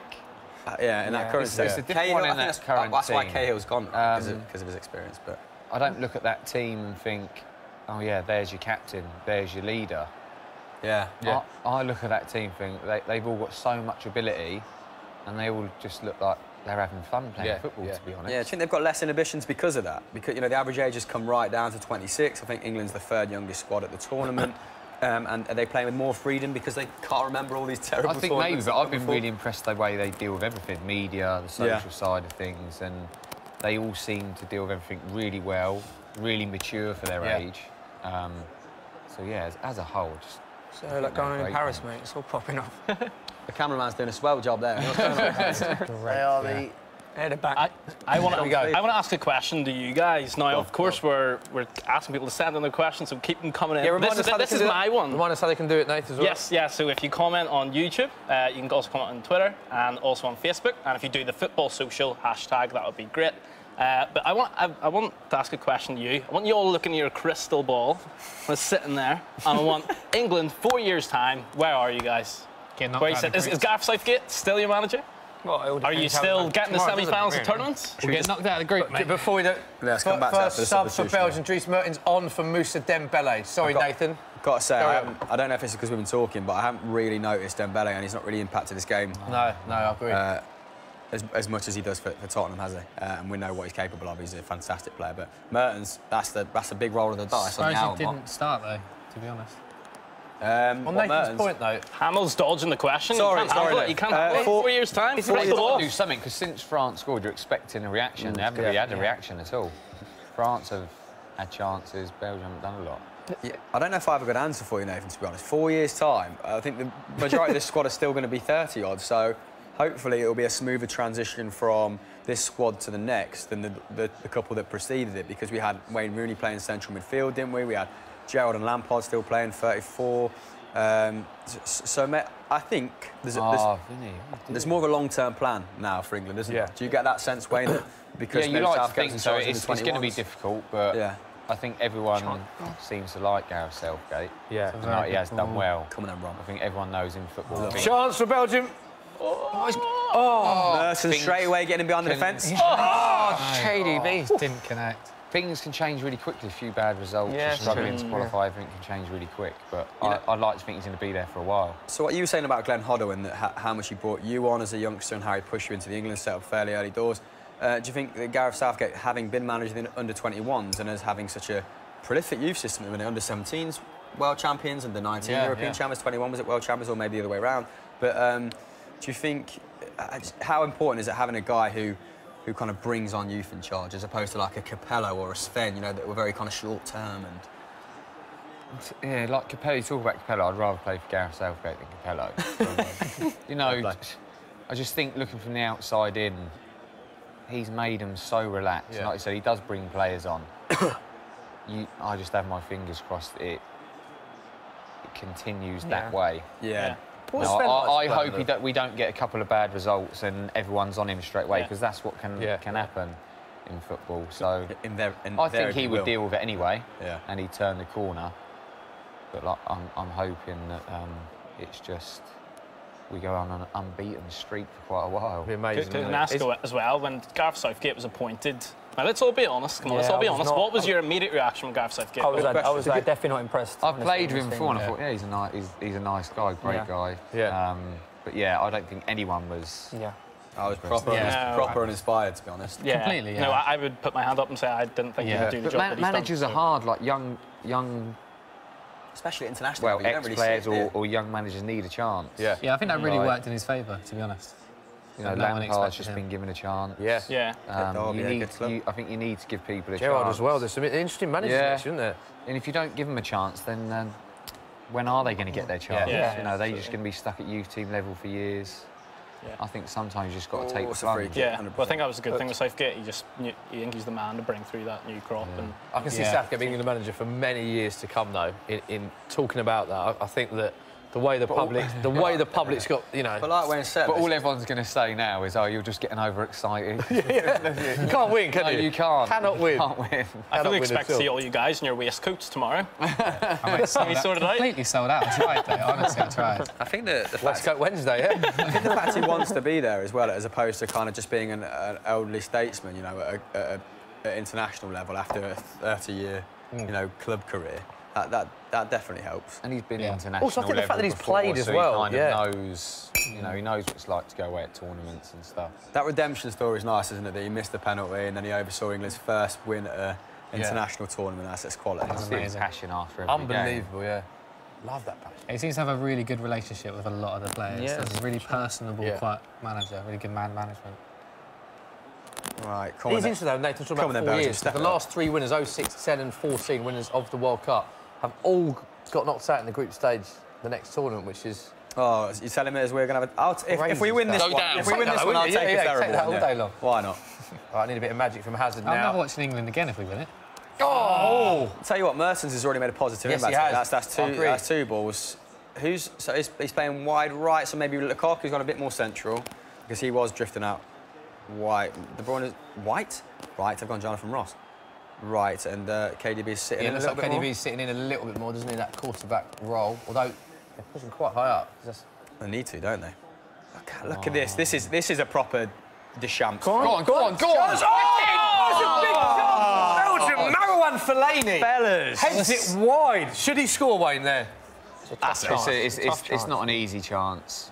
Such a Fellaini chance. I'd love to see him score great ball after the first goal. He's unlucky. Looks like Lloris actually had that. Yeah, I think he probably did. Probably had that. It's unlucky. I don't think he did. It's not easy.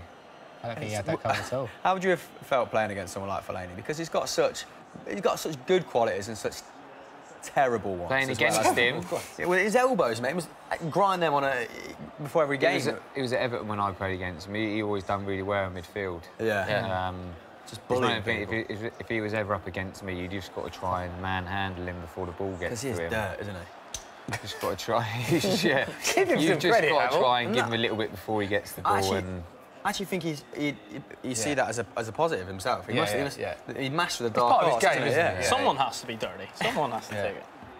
So Belgium are 1-0 down. We've spoken about Martinez's amazing record, only losing one game, and that was his very first match in charge of Belgium.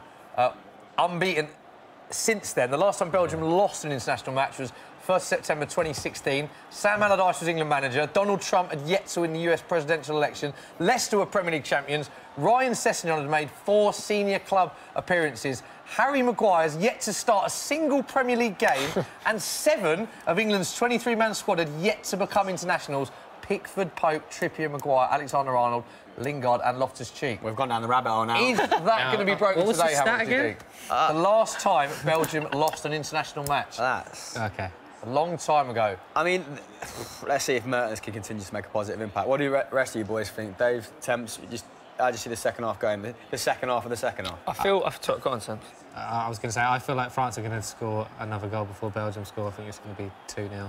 I feel like Belgium have to get Kevin De Bruyne and Hazard on the ball a lot more. Yeah. Have to get at least one of them players needs to grab hold of the ball.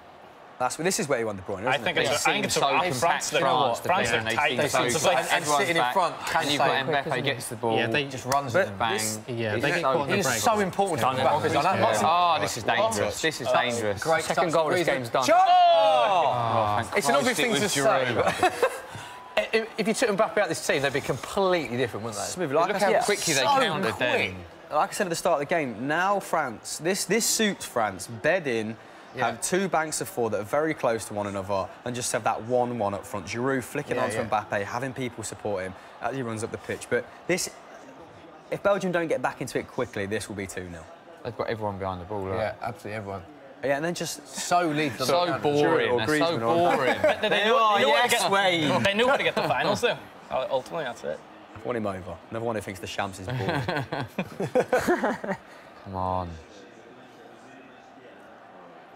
Just need a bit of Hazard magic. You do. It's Hazard or De Bruyne, one of the two. Hazard, Berry one. He started the first half like an absolute rocket. Or a corner and company. Yeah, 15 minutes. He's died. He's got a yellow card as well. Nice. Tread carefully, but. Sorry, guys, going back to Kylian Mbappe. Go on. Do you think, we spoke about this on Football Daily, but do you guys think that Kylian Mbappe is the best teenager in World Cup history? In World Cup history? Oh, no. Whoa, Pele. Pele. Yeah, Pele. Surely Pele. He was 17 when he won the World Cup. Come on, Pele. Let's say the modern era then. The modern era. Norman White. Since the 80s, maybe. Michael Owen. They use it. Yeah, he was a good shout. Michael Owen, yeah. What year was that? France 1998. Yeah, I was in England's youngest ever. I think R9 won the World scorer. Cup at 17 as well, but he didn't play. He was in that squad in '94. R9. We had a bit of a debate on Football Daily. Free little plug there for Football Manager. Is Mbappe the best teenager playing? Well, not at current, but maybe say in the last 20, 30 years. Best prospect you've seen in the last 20, 30 years, let's say, because it is hard to delve back that far, isn't it? So you're looking at candidates like Owen, Mbappe, R9. Yeah, Messi. So what do you boys think? Yeah, he's definitely up there. Say World Cup. Also, like, what was his transfer fee at that age? It's mental, isn't it? 130 mil, was it? I don't know what it is. I mean, it would suggest that he's crazy, man. He's had a really quick rise, hasn't he? He sort of came out of nowhere at Monaco, and then suddenly he's like a world-class talent. Belgium are 14-1 with Sky Bet to win this game, obviously. Even if it goes to penalties. 14-1, that's not bad. There's a lot of questions Wayne keeps asking me when I do these Sky Bet. That is to win in 90 minutes. Okay. Yeah. 14-1 to win this game in 90 minutes. You've got to be 18 plus. Skybet.com for the latest. Obviously, full terms and conditions apply. Go on, whip it. Don't really want Fellaini out there. They need to go in the next 20 minutes plus injury time. Axel Witsel as well, don't they? They're getting a lot of the ball, but not really creating a lot. France are working hard. Get in! VAR! Man, you won. You couldn't VAR. He was holding him. He wasn't VAR. On anything. When you saw Michael Owen coming through as a fellow professional, what did you think, going back to that teenager question? Because from the age of 18 to 24, he was an absolute unreal. I remember watching him in the pub, and then a few months later, I made my debut against him. My debut was against Liverpool, Come on after a few minutes. How was he tomorrow? Obviously, you had a bit of speed as a player, but... I never really come up against him one-on-one that much. You were pretty rapid, Ray, actually, weren't you? Yeah, I was pretty quick, to be fair. So I wouldn't have minded marking him. He was just brilliant. He was rapid, but he was great at finishing. Yeah, and he was one of them. He was one of them players where if he missed, it wouldn't affect him. He'd just take the next one. Yeah. And there's a lot of players who can get affected confidence-wise. He was always one of them players that was super confident. Just let it go. Fair play. So we also had Emil in for Colombia, and I asked him who I thought is best. Like, who's your best striking partner? And he said Michael Owen. Raved about Michael Owen, didn't he? Yeah. But who's your best? Who did you enjoy playing next to in defence the most? So your left-sided centre-back. Probably Dean Richards. Really? Peace, yeah. He was brilliant. Another one, he was around with Glenn Hoddle. And another one, I'd come on leaps and bounds with him as well. Yeah. He was great for me, to be honest. And he was a great defender. Hoddle took him to Tottenham. Yeah. And if that was always a good yardstick. If Hoddle rated you, then you were a good player. Really sad to hear everything that had happened afterwards. He went through brain stuff a few times. So, but yeah, he helped me out loads as a player. Him and Hoddle, Nice. I was at that Spurs-Wolves game actually. After it was amazing to see both sets of fans. It was just the reaction of the family. Yeah. I think he was loved by everyone. Such a nice guy. Yeah. So 20 minutes left, waiting for Belgium to score. I'm going to put it out there now. I can't see Belgium scoring. I can't see them scoring. Living in hope. Dave, what are you saying? I think they've definitely got enough quality to get back into it. But with what you're watching the second half... Handball, VAR. I can't see him scoring. VAR and everything. Mertens has made an impact. He has definitely made an impact. Who else can they bring on from the bench? Batshuayi? Like I was saying, Batshuayi. Well, I put a tweet out saying, how can Belgium turn this game around? I haven't had a single serious answer. You talk about people like diving around the floor. It's like, oh, well done, mate. You've took a ball on the chin and he's led off the floor for 5. I know he's time wasting, but the refs just say, "Come on, mate, get up and carry on." I don't know. That looks sore. Well done, mate. He doesn't like time wasting. Is that what you said? I know he is time wasting for a reason, but the refs say, "Come on, mate, get up and get on with it." Shouldn't even stop the game for that. Was that what you said as you stood over him? Oh, well done, mate. Yeah, so most people are saying, bring on Thierry Henry. I want to see Adnan Januzaj. Come on. Big man. Yeah, unlikely hero. He's warming up. Did 2 many goals against England, exactly. You know what, Januzaj, when he first burst onto the scene at Manchester United under David Moyes, He looked the unbelievable. arbitrator of all pure football. He did look unreal. You're right. There was a stage where it was scored like a couple against Euro Club, didn't he? Sunderland on his was it a sort of breakout season maybe. I don't know if that was his first game, but yeah, he's been really good for Sociedad or Betis. I can't remember this season. I think it's. Oh God! See, this is a bit mental at the moment where you've got Fellaini. He's having to go out left. If you're going to put someone left, let at least be Lukaku and put Fellaini through the middle. It's just him stupid. It's not as if he's got. You're always in with a chance if he's up there. Yeah, he's so tall. Because then maybe you can knock it down to one to a Hazard or to an auxiliary forward. It's just stupid having him out left. Yeah, but they'll end up leaving it too late. Last 10 minutes, putting him up there. And that's what they did against Japan, wasn't it? It was like Operation Pump It to. Yeah, we need another Japan moment. Fingers crossed, I've done it before, Wayne. Oh. No. Tackle. What? He's give that? No, you can't give that. He's giving it. It's a free kick to France. They'll waste the clock down. That was a foul, Wayne. You're too emotionally invested in this Belgian team, mate. He took the ball, look. 16 minutes to go. Oh, yeah. Belgium need a hero. Wayne, that's definitely a free kick, isn't it? Yeah. See, I mean, Witzel's playing in China. Any world beaters, can you have a player playing in a domestic league like that? Well, Paulinho's gone back, hasn't he? Yeah, China to Barcelona, Barcelona to China. That stinks. Absolutely fantastic way to clean some money, that, isn't it? You know what I mean? Maybe. They are the thoughts of Dave. And me. But, yeah, I mean, there's just, like I said, obvious holes in this Belgium side. But come on, let's get geared up for last 20. We're on the same level as Wayne. Come on, spring the energy back to the set, because it just feels like inevitably we're going to get France then really struggle with them at this point. Hazard on the ball. Go on then, Eden. Why are you so deep, mate? Get up. That's what I was thinking. It's a lovely pass. Less pressure now. He's got Dries Mertens out there. Mertens is whipping some great balls there. I feel like he has made They just look so solid. They look solid, to be honest. Because they're boring. It's the World Cup. They're one up. They're just going to... This is Deschamps' game plan. Sit behind the ball. Bang that K. D. What was that? So, guys, let's have a overall look at the tournament. We've got a question from Sean from Soccer YouTube. And I say, at the semi-final now, what are your future thoughts for a 48-team World Cup? Do you think that would be a good thing? Or more the merrier, mate. More the merrier? I wish this World Cup went on for another 2 weeks. But it's been brilliant, isn't it? This has been amazing. This has defied expectation, hasn't it? You couldn't do it with domestic football. Yeah. You don't think? No. Mate, Celtic kicked off today against their Champions League qualification process, and we're at the semi-final stage of an international tournament. Did we the final score? Unfortunately, most of our players aren't of that calibre, so it doesn't really matter. Do you know the score? Yeah, mate, I checked while I was while waiting, so having a chinwag, and it was it's 3-0. You'll all be pleased to know we beat the Armenian champions. Saves you from embarrassment. So, what'd you say? Come over there, Tess. But I'm seeing Karim Benzema up here. Is he? Probably said goodbye to Ronaldo, isn't he? He was actually. What's he going to do? I think he was intimating that he might be leaving Real Madrid as well. They might have a proper clear out this summer. Can't do that. So what do you reckon? 48-team World Cup? Are we having it or are we not? I'll let the rest of the boys answer. It'd be unbelievable, wouldn't it, in a lot of aspects? But I mean, how long is that going to go on for? Surely that's going to be a long World Cup. You would love it, wouldn't you? Yeah. I'm in two minds because if there's 48 teams, I think Northern Ireland have a really good chance of getting it. But I did watch the first game of the World Cup, Russia against Saudi Arabia, and that was hard to watch. No, was that their game? Yeah, it was. Yeah, at the start.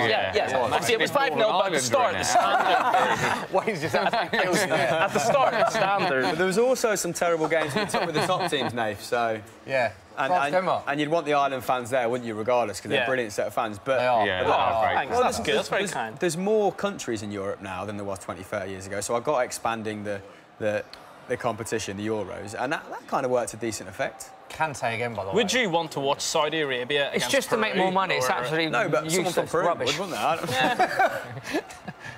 We could win. Don't take offence, Peru fans. It was hard enough, getting the guys at Football Daily to concentrate, for 3 hours a day when there was 2 matches on. Never mind. Don't forget catchphrase. Yeah. Free kick, he's going to give it. He's giving it. It is good. Clever. So frustrating to watch. You guys have to look at this and surely fear Kylian Mbappe if you guys would get to the final. Sub Gary Cahill in. Get Cahill.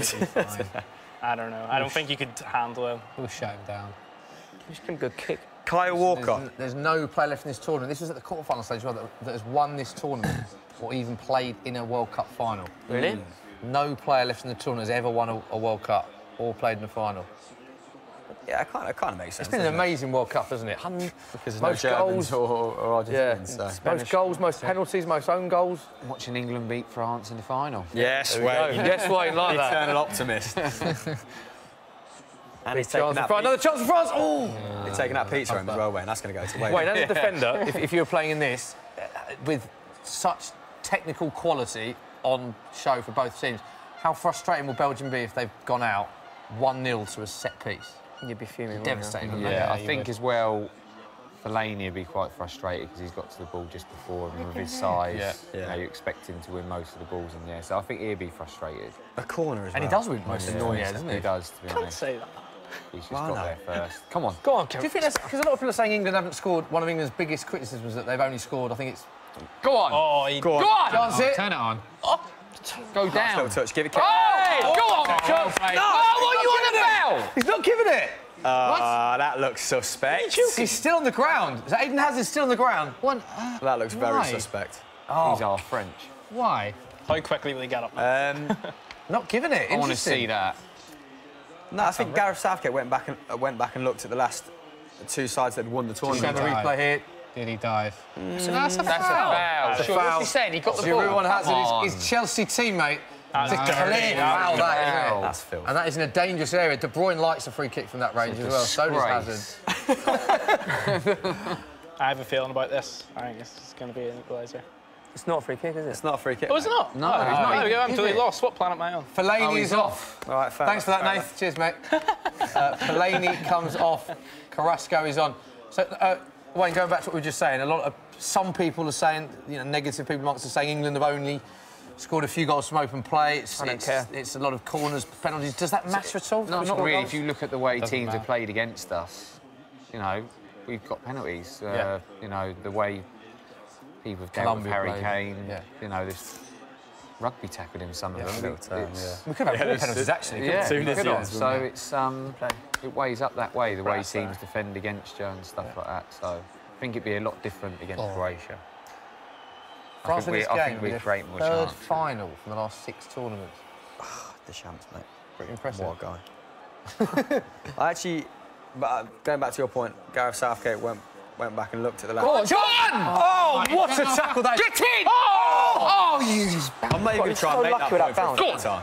I can't Was that not knocking on the door? Big challenge there. Who was that with the follow-up shot? That was a big challenge, by the way, there. Yeah, Witzel. Keeps done well to punch it out that far. Very sweaty palms in France. Luis has had a very good game, has to be said. I also think Kante's been brilliant. Absolutely brilliant. This is a strong challenge, by the way, between Matuidi and Hazard. That's a very good challenge. That's Rafa Varane is the first challenger. Took a deflection as well. No. Slow-mo replay. Who's gone down? I think Hazard's took a bit of a knock here. Just waiting to show a replay. It's a great tackle from Brown. Great tackle. Yeah, it really is. Sent Hazard for a cone of chips there. This challenge here. So strong coming together. Quality from Matuidi as well, and that's... I mean, when you play Matuidi, he's kind of he's alternated between attacking midfield and wide left in his career, hasn't he? But he's a very defensive forward, let's say. So when you've got him and Kante, like, bang at it, you are very hard to get past in that midfield. If Hazard goes off and they have to bring Januzaj on, you've got Januzaj, Carrasco, Witzel on, all of a sudden that Belgium team looks a little bit unconvincing, doesn't it? For me, anyway. Well, not for Wayne. Wayne will stick by them to the death. It's mad, though, because you remember when Ronaldo came off in the final, early in the final as well. It's a big coming together. Yeah, but that was more Hazard's fault. Yeah. You can't believe it. Oh, it started the pause now. French fans doing the Poznan. They're a lot more live in the stadium than looking behind us in front. They look very nervous in Paris. Yeah, I've got to say, for a team winning 1-0 in a World Cup semi-final, I'm a bit disappointed. Wait, look at the back, mate. I don't know. I think that's probably how we looked against Colombia, to be honest. I can't imagine England still very nervous. like that. No, can you? Yeah. And then Antwerp over our left shoulders as well, behind Nate's head. I mean, oh dear. you can hear a bit like me, drop they're there. living in hope. And They are just living at home. A lovely Hyundai, though, at the back. Someone's going home with that, so fair play. 8 minutes remaining. Steven Nzonzi's coming on. Yeah, linked with Arsenal, isn't he? Yeah. What are your thoughts on that, Dave, as a gooner? I don't think we necessarily need him. But although we probably need to strengthen that area, I don't know how we would cut. Like, I prefer if we're looking at other options. You've got to wear now, yeah. right? So Stick him in midfield, yeah. Similar sort of, kind of similar player. Nzonzi's been great for Sevilla for the last couple of seasons. Definitely deserves a move. Been linked with Juventus as well. Yeah, he has. Yeah. That's the sort of player they got on the bench. He's been on the floor for 5 minutes. He just strolls on. There's nothing wrong with him. Yeah. Touch of the Neymars. Not having it, Wayne, no. Doesn't like the Oh, well done, mate. I mean, you're up. I know he's time wasting, but it just annoys me. What are the top 3 things that annoyed you as a football player? Cyclists on the way to training. You do get that in Surrey. Yeah, honestly, that's why it's so bad in Surrey. That's the first thing he said. That's number one. That was so No, in football, there's not. The only downside that annoys me is literally the play acting and stuff like that, which annoys me. But day-to-day things like that as well, because that's funny insight. So was it recovery at training? Was it like eating certain foods? Was it obviously it's a blessed existence, but like just things that annoyed you a little bit, maybe? Yeah, they never really annoyed me. It was part and parcel of being a footballer, I guess. But I didn't like light training sessions. I always liked to train hard and go out and have a proper football session. Like recovery sessions were always boring. Day before a game, you play 5-a-side, but you only be allowed to play for 10 minutes. Right, yeah. I'd always want to play a little bit longer. So those things were a little, those were like frustrating things, but nothing too bad. Interesting stuff, that, wasn't it? Dave, top 3 worst things about working at Football Daily, or? Probably the other talent, mate. You know what I mean? None here today, though, right? No, of course not. We haven't gone social corner in a while. Temps, Nathan, what you got for us? What are people saying? Yeah, I've got a question. They're asking, what country do you think will be next in line to have a golden generation like Belgium? Well, it's going to be this French team with Kylian Mbappe, isn't it? Like, just another 10 players with him. That's it. Or England. Yeah, England, yes. Yeah, I could go with that. Pogba's got a good record in terms of... If he's injured, get him off. This is doing That's what I mean. If we... Pogba's it wouldn't annoy me so much. I just want Belgium to win. They are trying to waste a lot of time here, aren't they? 1-0. There's got to be at least 5-6 minutes. Yeah, there must be a lot of extra time, yeah. He's just signed for City. Mahrez done deal. Oh, done? Oh, yeah? Oh, nice. What a squad player he is for City. 60 minutes. Right, we've got a big photo, Nath. Talk us through this big photo that you're going to reveal to us on the screen to the left of you. It still looks photoshopped. Yeah, so this is a picture of Mahrez, but apparently there's a bit of conspiracy around it. Is it real or is it fake? Who's tweeted it? Who has tweeted it? We had Mahrez. He has been linked with City. Rumours of a medical today. Yeah. You can always tell in the neck on a Photoshop job, and that is a flawless neck right there. Nath, is it real or not? What are people saying? Real, in my opinion. His arm looks quite... Who's tweeted it? Where's this come from? What's this? Just stretched it out. that is an added mystery. And if it's not real, why are we seeing it? We don't even know where it's from, mate. It's a conspiracy theory. Go on. What do you boys think to the move? Whip it. I love Mahrez, but he's not... See, it's where you need Fellaini on the Yeah. He's not the start, is he? That's the thing. If you started your plan B, you've got nowhere to go, have you? You know what I mean? Like for... What do you think to players moving to big clubs when they know they're going to be on the bench? Because it's happened at City quite a bit, hasn't it? Do you kind of sympathise with Mahrez? Does he get a start? Top No, club? of course he Does he get a start? No. Who do you take out of that Man City team for Mahrez? And I'm a big Mahrez fan. Who do you He'll just be another squad player. Bernardo Silva's not getting an awful lot of game time, and he's brilliant. Is there a chance players might be leaving? Maybe. I think it's just a year too right. late. I think he's giving it right. It's a free kick to Belgium. To be fair, he's probably got a shed load of money as well. Is it do you think that just to play for money? Do you think that differs from player to player in terms of what they're happy to do? You don't know. He would have spoke with the manager. We're saying he's going to be a squad player, but you never know. The manager might have said, "I see you as a starter." Yeah. I know we're saying who's he starting in front of. It is a difficult one. Yeah. But he would have definitely spoke to the manager and given him insight as how much he's expecting him to play. I mean, if he's expecting him to start. He's rotating Aguero at one point. Or he might just be thinking trophies. Yeah. More trophies. I totally sympathise with him wanting to play for a big club, and it's kind of last chance saloon as a winger who's 27. You're going to be past your peak at like 28, 29 as a winger, aren't you? But if they're going to compete in all competitions, and there's a lot of games for just those 11 to start. Chance for Belgium. Oh God! I think that was the chance. Yeah, because I mean, that's a decent point because they did take some. If you're playing in league squads, if you're playing in all competitions, you're looking at over 70 games, right?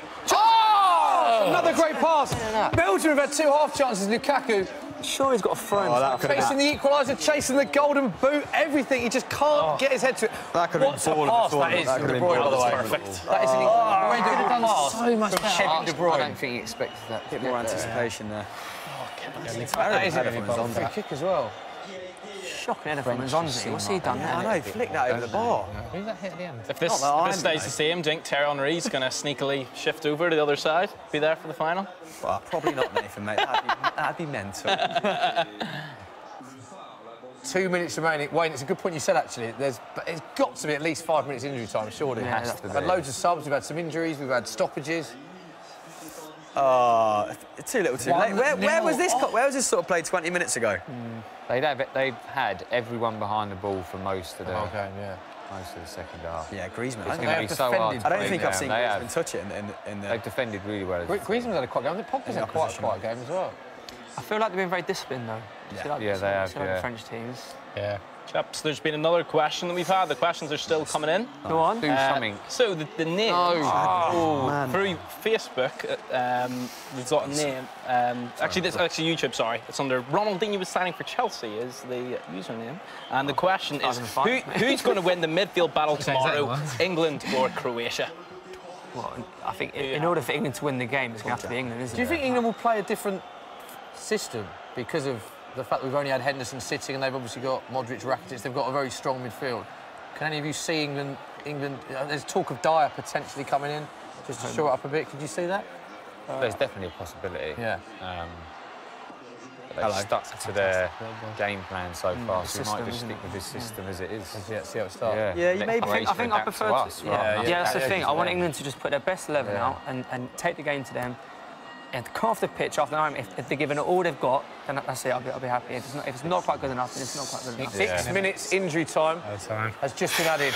We are in. It's 19 minutes, 14 seconds. Sadly on Pogba. The ref's giving it right in the corner. Belgium won't want this. Surely they're just going to run the. To me, that's such a stupid challenge. Yeah. Lost his head there. Just let him have it there. That is an attacking midfield. That's a silly decision. He's fuming. Look at him. It's not actually, is it? 6 minutes stoppage time. Belgium's very placid people, mate. You know, philosophical. Look at Paris and Antwerp. They're both equally as quiet at the minute. Nasser Chadli, speaking of him, is just coming off. For Batshuayi. Michy Batshuayi. Man. Hands down, the greatest video in the World Cup. 5 minutes to try and do something magical. You deserve more than 5. If you're going to change it, give it 5 minutes. Especially as he came on against, was it Panama or Tunisia? It might have been Tunisia.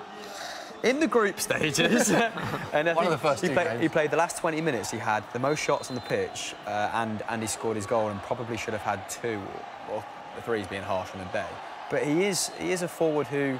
Yeah, he's very useful. If you're chasing the game, yeah. Could have won the Golden Boot with that game alone. Yes. It was Tunisia. Go on. Go on, How's that gone out? What's going on here? Let's get you. All right.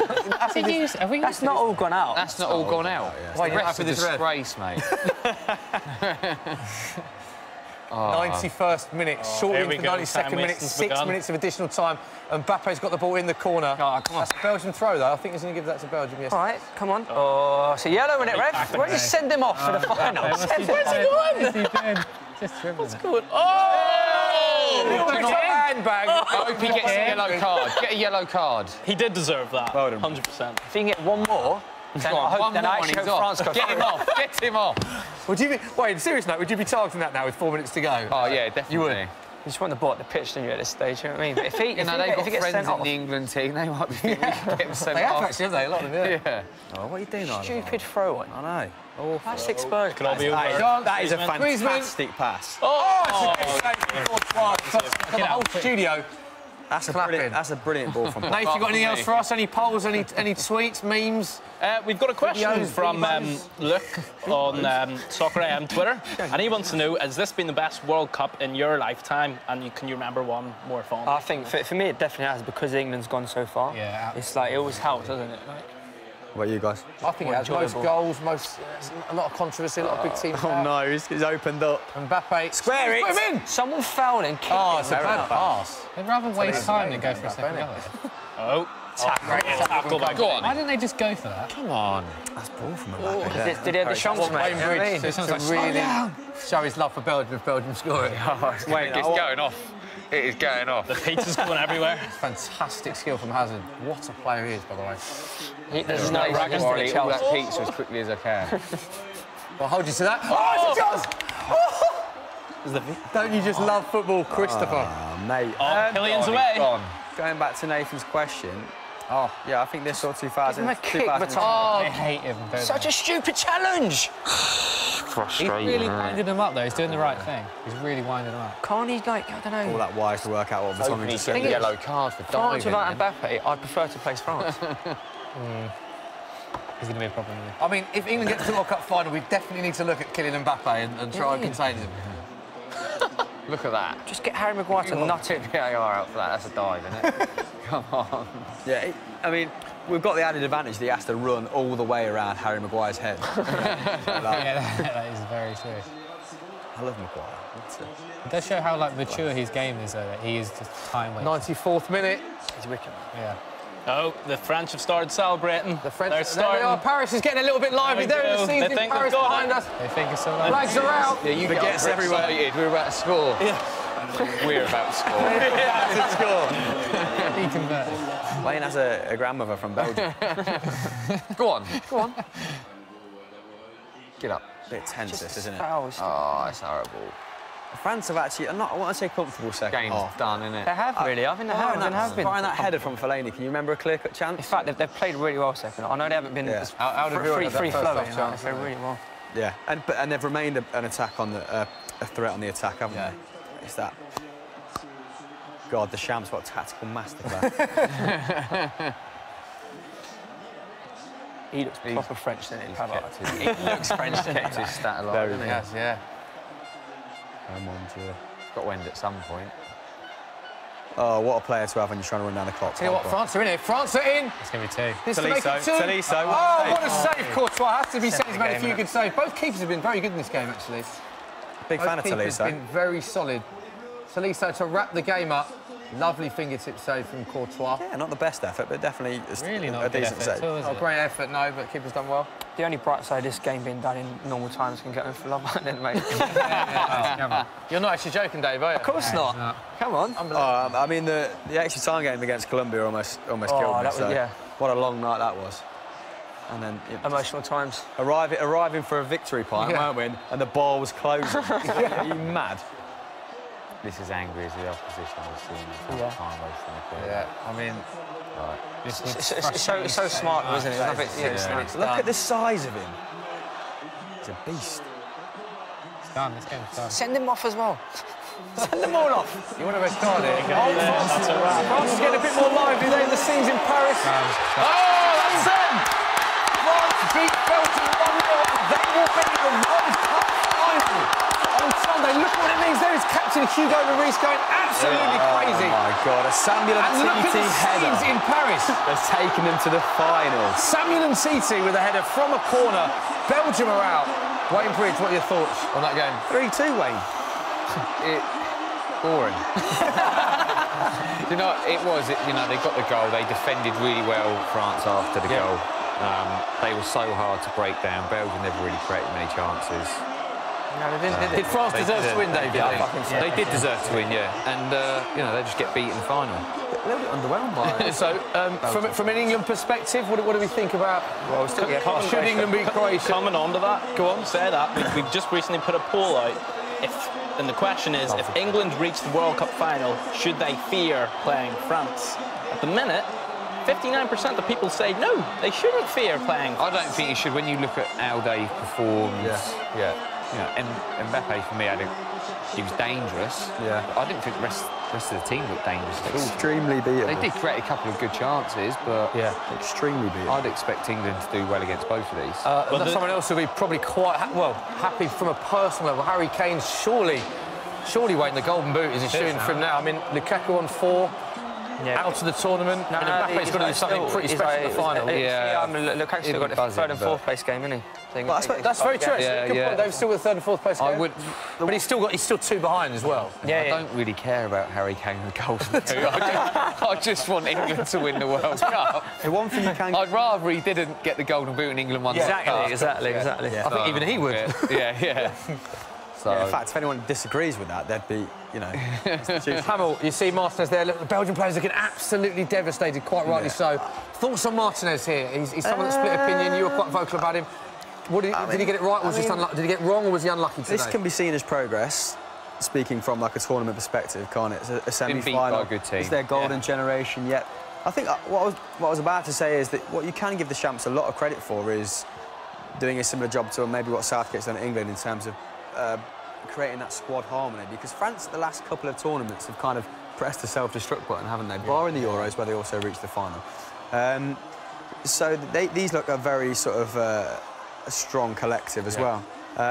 Interesting there. You see Deschamps and Thierry Henry hugging there, obviously, in opposing dugouts today. Former teammates, of course. Henry on the lash tonight with the squad in the papers tomorrow. I love it. It's hard to tomorrow. Lose a goal like that as well.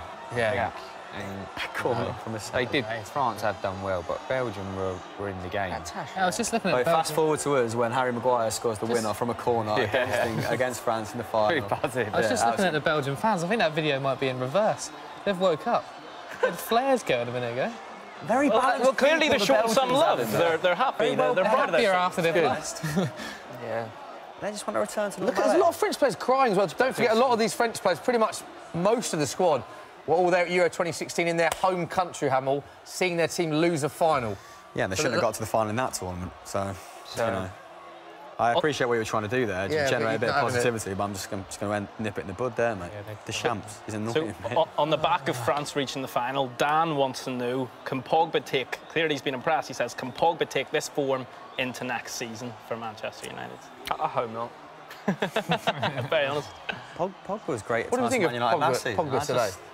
I mean, it's a much more defensive game, wasn't it? And he had to, like Dave said, to be a bit more disciplined. He's a bit more expressive against Argentina. I thought he was brilliant against Argentina. We did play well. Man of the match. And the game was quite open, I thought, though.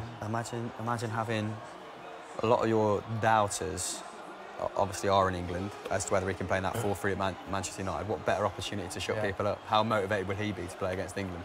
Yeah. Just, yeah, all right, nice one. I'm not a manager, I can't... It is interesting, though, isn't it? You look at Pogba when he plays for Mourinho. Do you think Mourinho's got the best out of Pogba? No. I don't think so, not from what we've seen. And, you know, it's... Sometimes you move to him, it just doesn't suit you at all. Yeah. And it doesn't happen for you. Did you ever have that? Well, you just got there and you were like... Probably Man City. Really? I didn't play that great and then I had a few injuries and fell out with Mancini, so it never really happened for me at Man City. I just done OK. Bit of a frosty character, wasn't he? Yeah, he was hard work, to be honest. He's a bit of an idiot, if that's what we say. Really? To me, I thought he was. And I've seen him do it with other players. Yeah. He was hard work. Wasn't hated it. If you were injured, Jay, he was just... he couldn't accept the fact you were injured. It was... Why are you playing on? Yeah, come on, get out on the training pitch. Well, no, I'm injured. Like, yeah, I think it was hard work to deal with. And, you know, Craig Bellingham was probably one of our best players at the time. Yeah. And he asked him questions, and it was about training and teams we're playing against. And they were normal questions that any player would ask, and he just felt like Bellingham was being awkward and his authority, so he just dismissed him, and he was didn't sent him home training, never come back. Didn't Bellingham try and he asked if he could have his own training and do more explosive type training because to prolong his career and to sort of put those injuries to one side, because he had that great season, Bellingham, didn't he? And then he was gone the next season. At Man City? Yeah. Yeah, that was because of Mancini. Yeah. It wasn't because of anything. It was Mancini, basically. If he got it in his head that he didn't like you, that was it. He just didn't like you. And you weren't part of his business. There was Shea Given, Craig Bellamy, me training with the kids. That's when I first come across Trippier. Yeah. And, you know, I never caused any problems. He just stuck with the kids and forgot about it. How did that feel? You get on with it. I tried, you know, you try and get on loan, you try and get a move, but when I wasn't having a great time at Man City, it was hard for me to move, to be honest. I managed to get out in the end. I'd done a season. I went to Sunderland on loan, West Ham on loan, Brighton on loan, so I managed to get out. But it was hard because I can understand if a manager wants to treat you like that if you're a problem in the training, but I was never a problem. So I could never get my head around how he treats you like that. Yeah. That must be hard to swallow. Interesting. Nathan, final words from you from Social Corner. What are people saying? Yeah, well, that's the questions have kept coming. I'd say people are saying they don't fear France. That's the general English mentality. We fear no one, is what people are commenting on Twitter. But yeah, we've got a final question, perhaps. We've got so Roy on Soccer M Facebook has said England have the youngest squad left in the tournament. Yeah. Is that an advantage or disadvantage in terms of handling the occasion? Another good question, Nathan, mate. That's a good question. Today. They are a young squad, but I think they're a mature squad. They handle everything so well, so I don't think it's a problem at all. I think also for like tournament football, they don't know how to lose either. Yeah. You know what I mean? Like it's not like they've had previous tournaments where they've gone out on penalties or it's like they've got no fear. Just go, as I say, just tomorrow. All I want is for them 11 players, 12, 50, how many players, the squad, just leave it all on the pitch. And if they come off that knowing they've given every single ounce of energy, sweat that they could have given, then I can accept that. And I go, you know what? Come back to a hero's welcome. That's what I'm after. Do you think? Also, I think young players play without any fear anyway. I think it's a positive. They send on a positive, haven't they? I mean, they are young, but a lot of them are playing under the 3 best coaches in the Premier League, aren't they?